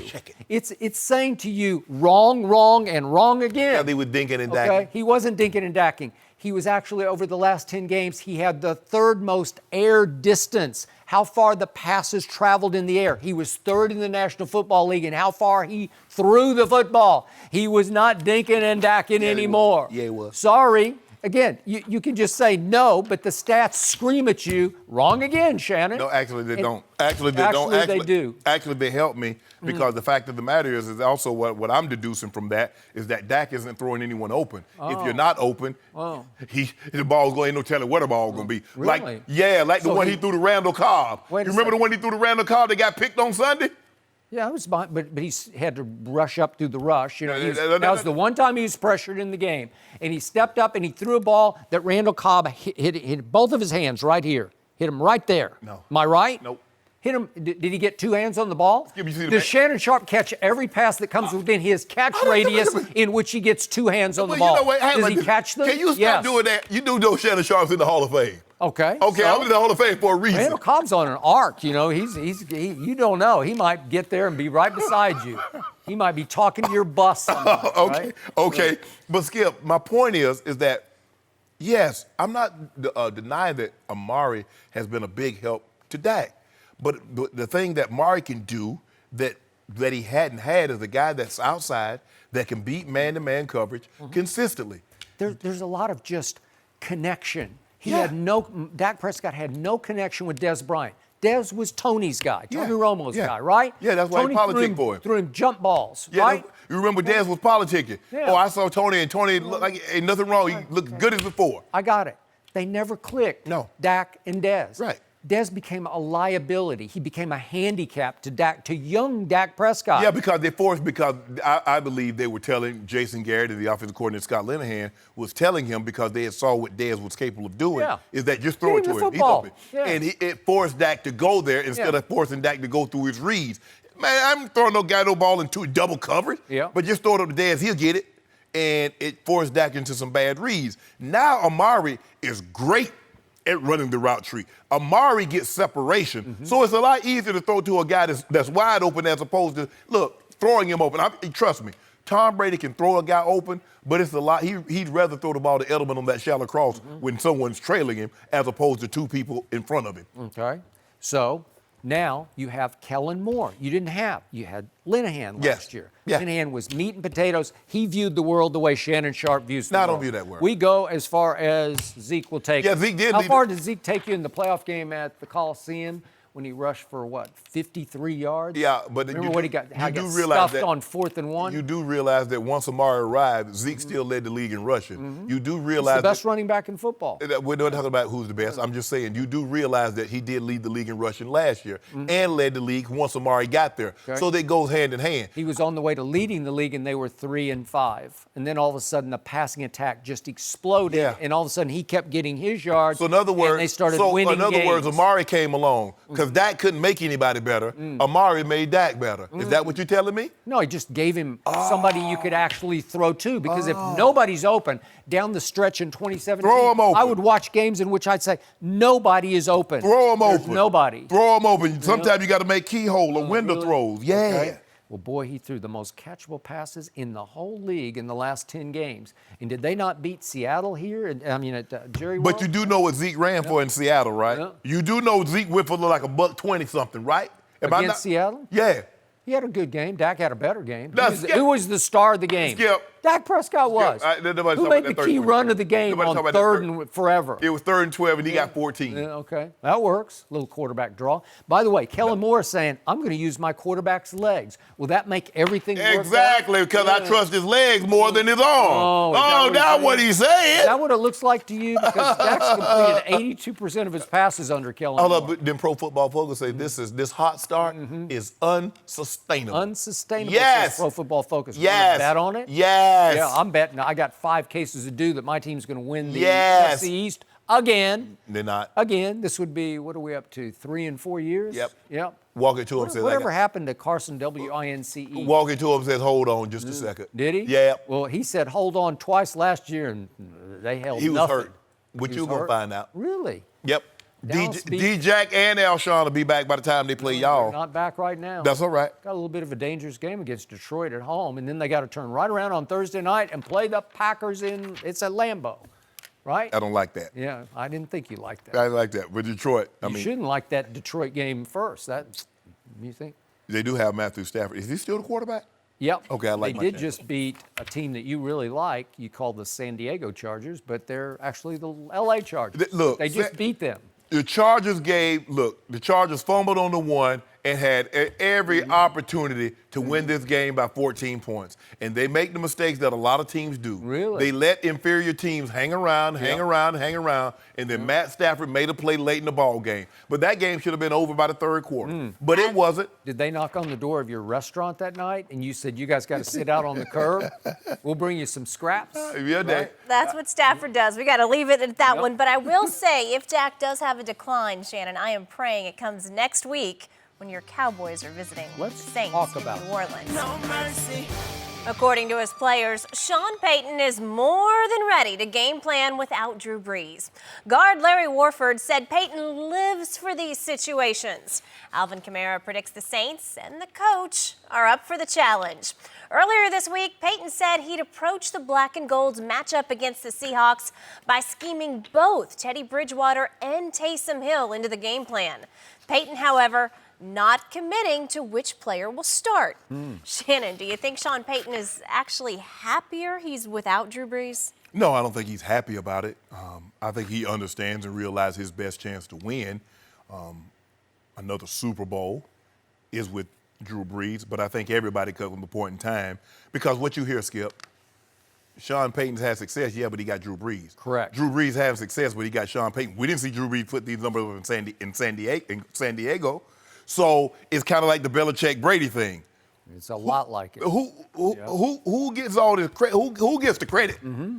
And so it's kind of, we won't ever know until someone, the Jackson 5 was a great group. But Michael's like, you know what? I think I could go this thing solo and be really big. Yep. And lo and behold, he was. Mm-hmm. So I think everybody wants to prove that I can do this alone. I can do this without the other. Now, it may or may not happen. Who knows? But I think Sean Payton wants to show that he can win games. I don't know if he's ever won a game without Drew as the starting quarterback because I think Drew's only missed three games since he's been there. And they've lost all three of them. And if I'm not mistaken, I think all of them to the Carolina Panthers. So, Carolina's not on his opponent this week, so they got a great chance of winning. Yep. Skip, he's not happy. But will it give him some kind of validation or vindication like, well, hey, I'm more than Drew Brees' offensive coordinator. I'm a hell of an offensive coordinator regardless who my quarterback is. Mm-hmm. Now, I think Teddy Bridgewater and Taysom Hill, have a different type of skill set. It's hard for me to believe that Taysom Hill would be the starter. I do believe he will see some playing time. But, Skip, when I watched Taysom Hill, you know who could have had this role? I know a guy that could have had a role just like this. But he was stubborn, Jen. You know who I'm talking about, Skip. He was number 15. He was left-handed. Yep. He could have been Taysom Hill before Taysom Hill was Taysom Hill. What if Taysom Hill is Tim Tebow? I don't know. He might throw. So now I'm going to speak strictly as a Dallas Cowboy fan because my team has to go to New Orleans a week from Sunday. My biggest fear is that Taysom Hill will be the starting quarterback a week from Sunday for the New Orleans Saints. You believe so? That's my biggest fear. I don't know what he's going to do, but I believe a big part of Sean Payton would love to show the NFL world I can win without Drew Brees.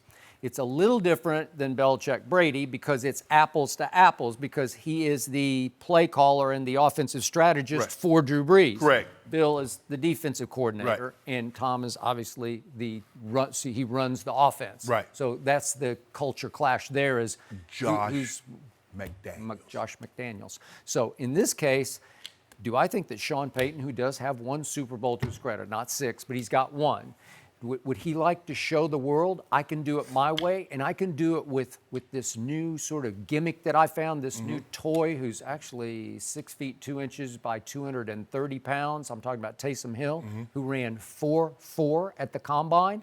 So he's much faster than Tim Tebow was. Yes. Tim was kind of shifty, but in the end he could run through you but over you mostly, right? Right. At maybe, what was Tim, 235-ish maybe at Denver. So here's a kid, Taysom Hill, Pocatello, Idaho, by way of BYU, who did not get drafted but wound up with the Packers briefly. I don't know, maybe Aaron thought he was too big a threat. Oh, my goodness. After he Didn't he tear his ACL in college, Skip? Yeah, but didn't that hurt? He actually did pretty well in some preseason games. I think he was 14 of 20 for the Packers in the preseason. But they cut him, and Sean Payton said, watch this.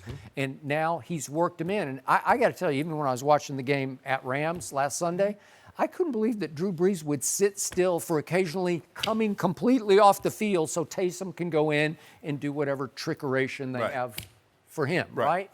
But again, he throws the ball well enough. I could believe that, and you've been around him, right? I have. Does he have charisma? Does he have a spark to him? Charisma, moxie, spark, all in the best way. It's all that. Yes. It's all those sort of Tebow-esque intangibles. Right. So I could see where he could spark the offense much more explosively than Teddy Bridgewater. I know Teddy I've been around him. He's a fine young man, really good, and he's hung in there through a long, sort of tough stretch of his career. And the truth is, before the draft, I did not love him. So I don't fear him a week from Sunday at New Orleans. He's just a pretty good NFL quarterback. Right. He's a starting quarterback, but he's not explosive. Right. In Minnesota, didn't he mostly sort of game manage? They loved him. I think the team played hard for him, and they should have won that. You remember that ill-fated playoff game in the cold? Against Seattle.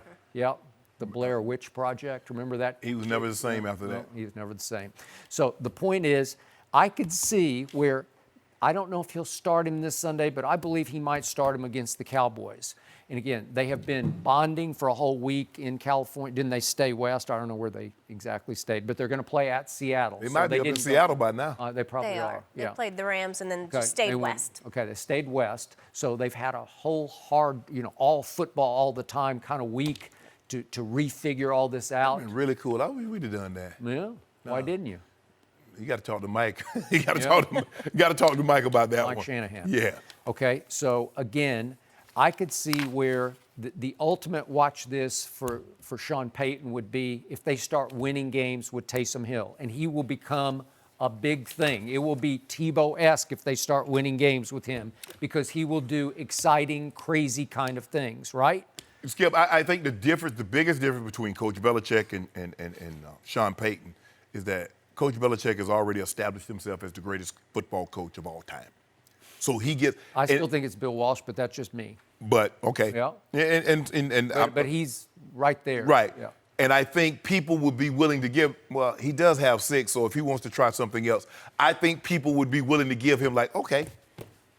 I don't think, Skip, there will be as much fallout if Coach Belichick wanted to go his separate ways as opposed to Sean Payton trying to dispatch Drew. Okay, but Jen, hasn't there been a lot of conjecture and speculation it could be Drew Brees last year, right?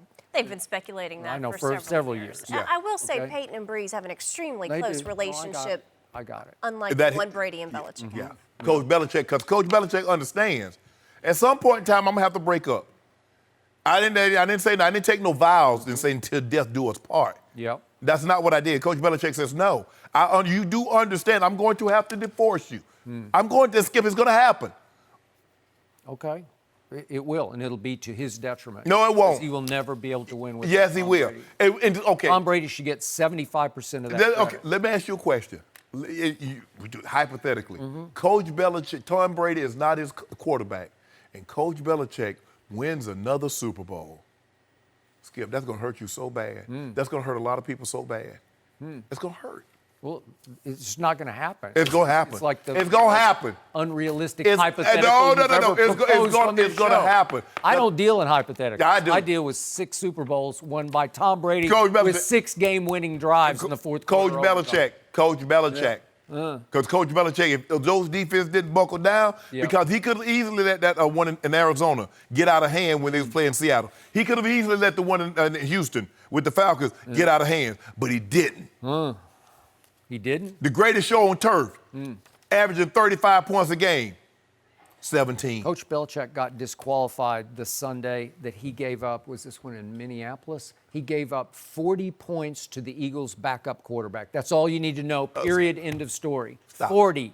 Stop. Of course, he benched his best defensive back for the whole game. But Malcolm Butler. you don't want to talk about that time that Tom Brady threw 1 touchdown in the Super Bowl and they won.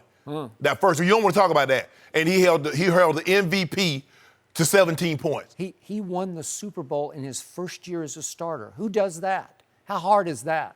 Oh, Yeah. what about Coach And Belichick? who conducted the game-winning drive when John Madden was up in the booth saying they need to shut it down and play for overtime? No? Did he let him? Charlie Weiss just said, let's pass. He held pass. a team. 5 straight. He held a completions. team that had a Hall of Fame left tackle, Yeah. a Hall of It Fame was quarterback, a Hall of Fame running back. Yep. It was. That was Belichick's greatest moment as a defensive coordinator. And a Hall of Fame. the I think quarterback wasn't won Niels the Williams game. on that team Yep. too? Quarterback won the game. Don't do that. Well, he Don't do that. did. Don't do that. Yep. Sorry. Well, it's going to be interesting to see Woo, how Peyton is uses it? these two Yeah. offensive Taysom weapons. Hill. I'm scared. He started at 7 different, or taking snaps at 7 different positions for the Saints on offense and Could've been special Tim Tebow. teams. He is a weapon that Sean Payton will enjoy game planning with and playing with. That's for sure. No mercy.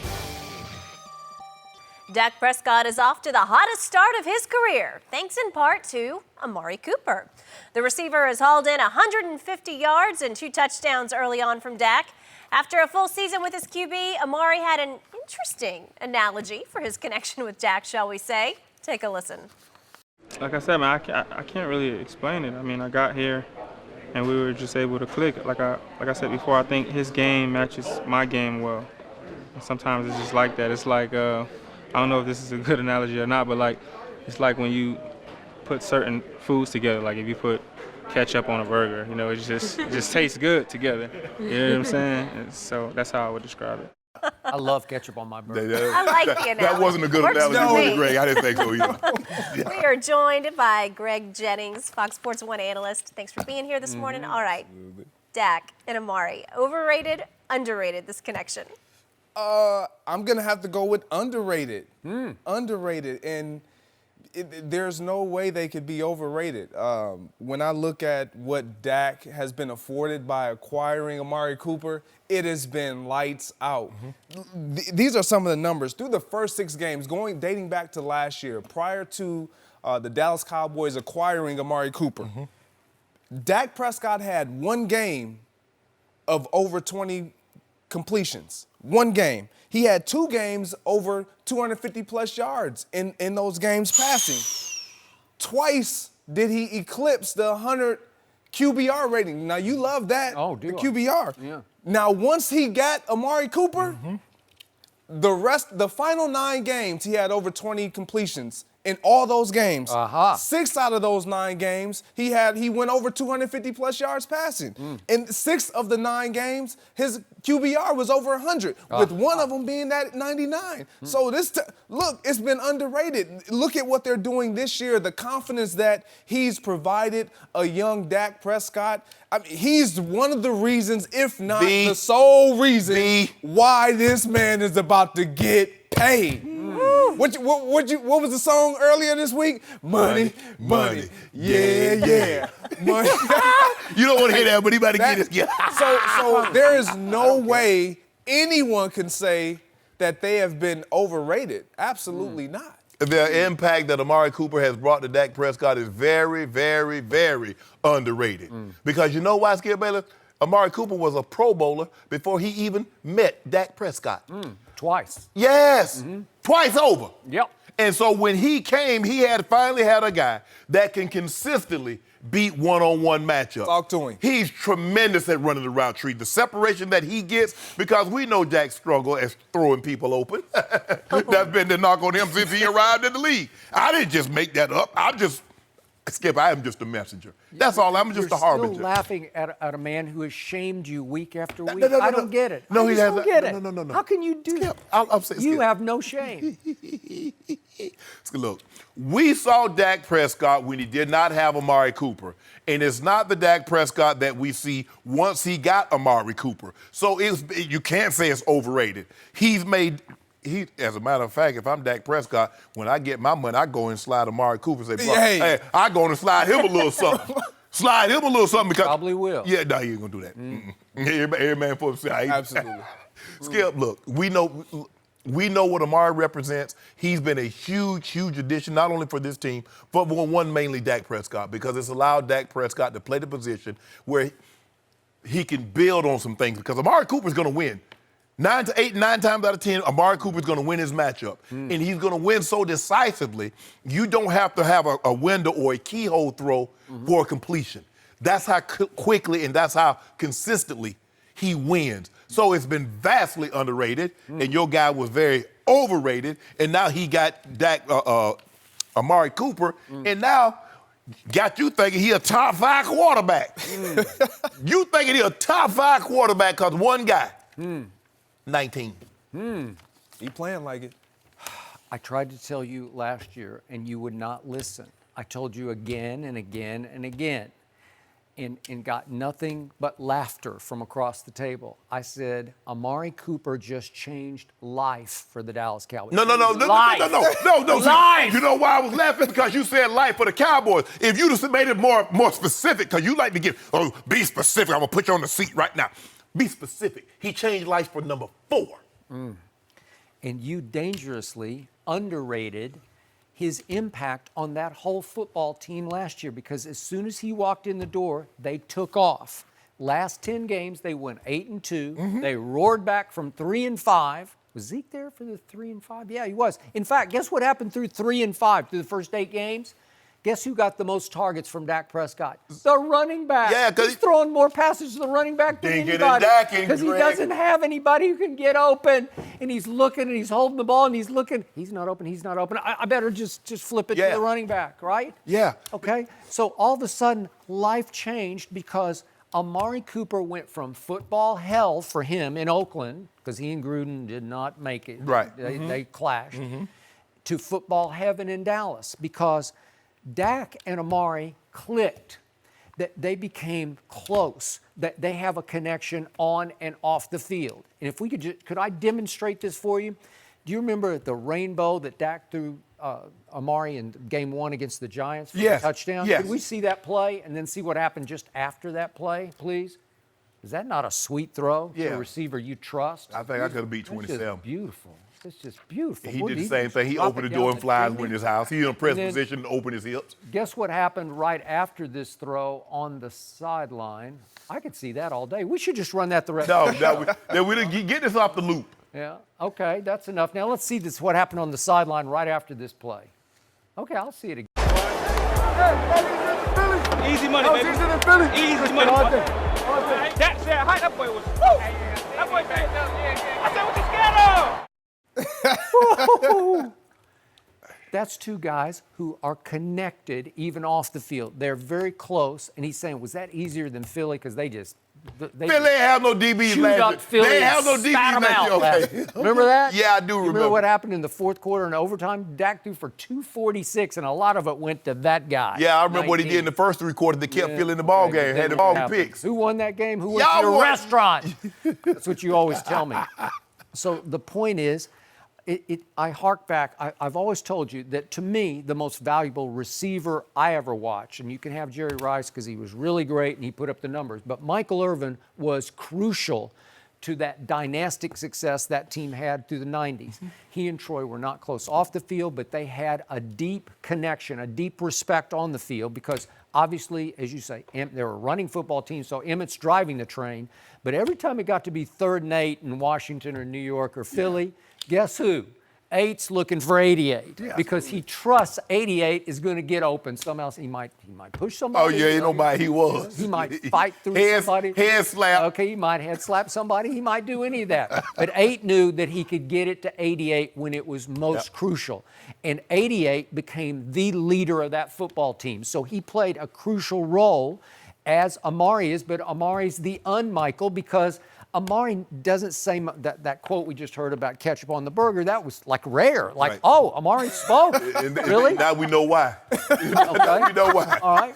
Okay. But does he have any AB in him? None. None. I'm talking about the entertaining Right. side. Any Odell in him? Nope, none. Any T.O. going on there? Any Chad Ochocinco Johnson? Nope, none of that. Quiet almost to a fault. But all he's done is make 3 Pro Bowls in 4 seasons. He is really good, and the quarterback really trusts him, and he really trusts and loves the quarterback. He said right away, the first day, what was his quote? He throws me such a catchable ball. You know how, you guys both know, there's a lot to be said for how the ball looks to your eyes coming out of the quarterback's hands. Of course. Does it look catchable? I'm sure you played with some quarterbacks where you're just like, ugh, hurts my eyes. Something about the motion, the ball's spinning weird. I don't like it. But some guys just throw you a sweet ball that just looks like I could catch that and put it in my back pocket, right? Yeah, that's what they say in Philly. Walk it to him. Yeah. It's just like a long handoff, 40-yard handoff. Throws it hard, though. Whew. You're going to get that walking to him. Walking to him like a long handoff. You saw what he was doing. Their personalities just mesh. When Right. They do. What you alluding They mesh. when you talk about Amari Cooper, you don't talk about a diva receiver. No. You talk about production and a guy that just plays the game the right way. And this is what Dak Prescott needed. Yep, Like just a come to Marcus work. Colston, kind of. Yes, very. Greg, true. That's a thanks good so much for being here. We appreciate it. Mercy. In an interview with the LA Times, Doc Rivers reveals the Clippers knew that the Thunder planned on breaking up their team this offseason. Doc also says Kawhi handpicked Paul George as the player he'd want to play with in LA. That allowed the Clippers to go after George, which ultimately convinced Kawhi to sign with the team. Shannon, what do you make of Doc's comments? I believe Doc is being disingenuous. I really do. I think Doc said a lot of self-serving things that Kawhi pointed at him and said, I want to play for you. That's very self-serving. Wouldn't you say, Skip Bayless? Do you think it's the truth? There's a little truth even in a lie. Oh, so you're saying Doc's lying? That's not what I said, Skip. Well, here's where I think. For me, how does Doc Rivers and the Clippers know that OKC is going to be willing to move a guy that has 3 years left on a contract that they just gave him 4 years at $130-something million? How would they know that? How would the Clippers know that Oklahoma City wanted to, quote-unquote, break up the team? Thank you. I believe Kawhi Leonard talked to Paul George. I do, and too. Paul George told Kawhi, bro, if you can get me up out of there, I would love to join you. Yep. Kawhi relayed that message to the L.A. Clippers. Once that got back to Sam Presti, because Sam Presti said it was not true that Paul George had talked to him about they wanted to move on. Now, somebody's lying here, Skip. Sam Presti said that didn't happen the way Paul George said it did. Now, Doc Rivers said they knew that OKC wanted to break that team up. Somebody's lying here. Now, I do believe two things can be true, Skip, but in this situation, two things is not true. I believe Kawhi talked to Paul George. Paul George told Kawhi, bro, if you can get me up out of OKC, I'll come join you in L.A. They told that to them, and they said they moved heaven and earth. They gave up first rounder after first rounder after first rounder, and players on the team, they gave up Alexander, they gave up Gallinari. They did. So they gave up a lot. They did. And it happened. But Doc said he told Steve Ballmer it's not enough, it's not too much. We got to do this. Yes. We need it. So, but I'm trying to figure out here. Now, everybody crushed LeBron James because we needing help. Oh, so that's where this is coming from. Now, here, it's my Now turn. we get to your motivation. Now, I don't have enough help. We bought top heavy as bleep. That's what he said. If I'm not mistaken, the LA Clippers went to the playoffs. I think they won 48 games. They took two games off a healthy Golden State. At Oakland. When KD was going bonkers. And it took a Herculean effort in game 6, when he dropped 50 to finally get over the hump. The last couple of games. Now, Kawhi Leonard, the MVP, the best player, everybody wanted him, saying, Doc, y'all ain't got enough. You don't have enough with a team that went 48 games and took Golden State, healthy Golden State, a team that Kawhi beat in took 6 games. And you know what I'm saying, Skip Bayless, that was very unhealthy. Kawhi needed help. I don't want to hear nothing. You blame him? I don't want to hear nothing else. If LeBron James says, I want another point guard, and I want another person, I don't want to hear a person say a word, because Kawhi Leonard went to a team that won 48 games before he got there and went to the playoffs, and he said, Doc, y'all don't have enough. Wait a second. LeBron was willing to trade the entire Laker roster to get to what you call the second best player in the NBA to LeBron, Anthony Davis. Skip Bayless. Right? Because you know what? I believe if the next 3 or 4 drafts, there'll be a Lonzo Ball. There'll be a Brandon Ingram. There'll be a Josh Hart. I do not believe in the next 5 or 6 drafts you're going to find an Anthony Davis. A guy that can give you 26 and 12 by just getting up out of bed. And that's why we got him, and that's why we're going to win the chip. And we're going to bust the Clippers' head with Doc, with Bomber, and we're going to see them dancing around, taking these L's. We're talking about the same AD, you would know this, who, how many years was he in New Orleans? 5, 6? Was it 5 years? He was there 7. 7 years. And he has a sub 500. What was Paul George in Indy? I don't care about this. Is about Anthony Davis. And we got him. Yeah. And he would and they go together like ketchup on a hamburger. Yeah. Here's the problem. Look, I love Doc. You know how much. Yes. And I do believe that number 2 pointed at him and said, I want to play. How was the quote? I want to play for you. Yeah. I believe that happened. Okay. Now, I don't know why Doc needs to tell these stories now, because he got number 2. It's over.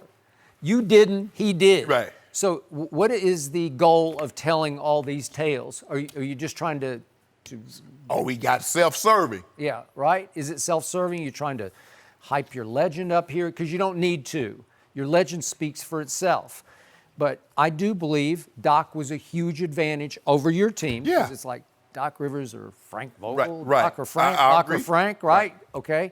And I do believe it was a huge advantage for the Clippers that they did not have LeBron James, because I don't think number 2 wanted to play with LeBron. I believe Steve Ballmer, because it was reported Doc said, I love what you're doing. Well, Steve Ballmer. Okay. but I need somebody else. Now, this whole idea of this list, and he said we had a list, but it was a mistake. We got lucky about our list because we had Paul George on there, but we didn't know we could get him. But we did know that Oklahoma City was willing to break up their team. No, they didn't. Skip. So all these free agents, because it's reported that he talked to KD, KD said nah. He talked to Kawhi, he said nah. Jimmy Butler said nah. But all these other guys that were going to be available, Chris Middleton, all these other guys, no, I don't want them. You want the guy that just signed last year, got 3 years left on his deal. Which seemed impossible, Thank you. right?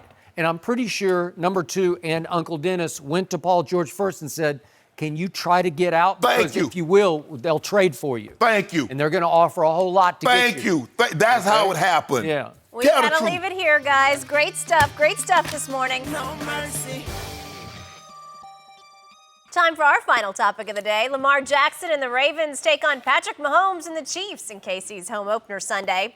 The Rams, meanwhile, head to Cleveland to face off against Baker and the Browns Sunday night. Shannon, score predictions. I got my homeboy and the Chiefs winning a close one over the Ravens. I'm going 34-26. Wow. And I'm going to take the best player in the league, Aaron Donald. He'll get it done. He'll get his first. Best player? I thought Calais Campbell was after last night. Well, he'll have a Calais Campbell type night. Really? Yeah, he will get 2 or 3 sacks. Wow. I got the Rams winning on the road 23-17 over the Browns.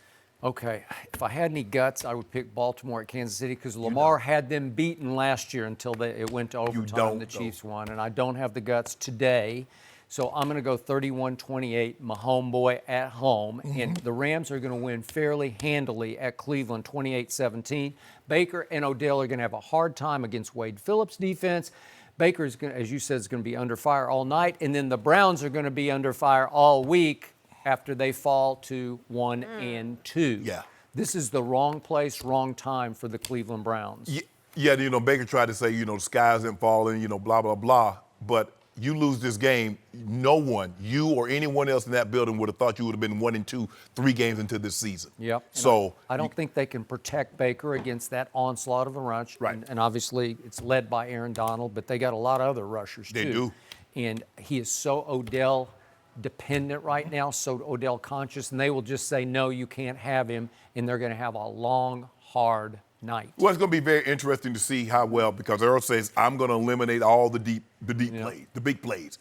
We're going to find that out very, very soon because they're going deep early. They go deep early and often. Great stuff this morning, guys. Thanks so much. Have fun at the Emmys. We'll be watching. Thank you for listening to the Undisputed Podcast. I'm Jenny Taft. Keep an eye out for the weekend edition of the podcast tomorrow morning, featuring this week's best segments. Have a great weekend, everyone. Fox Sports 1 of 1.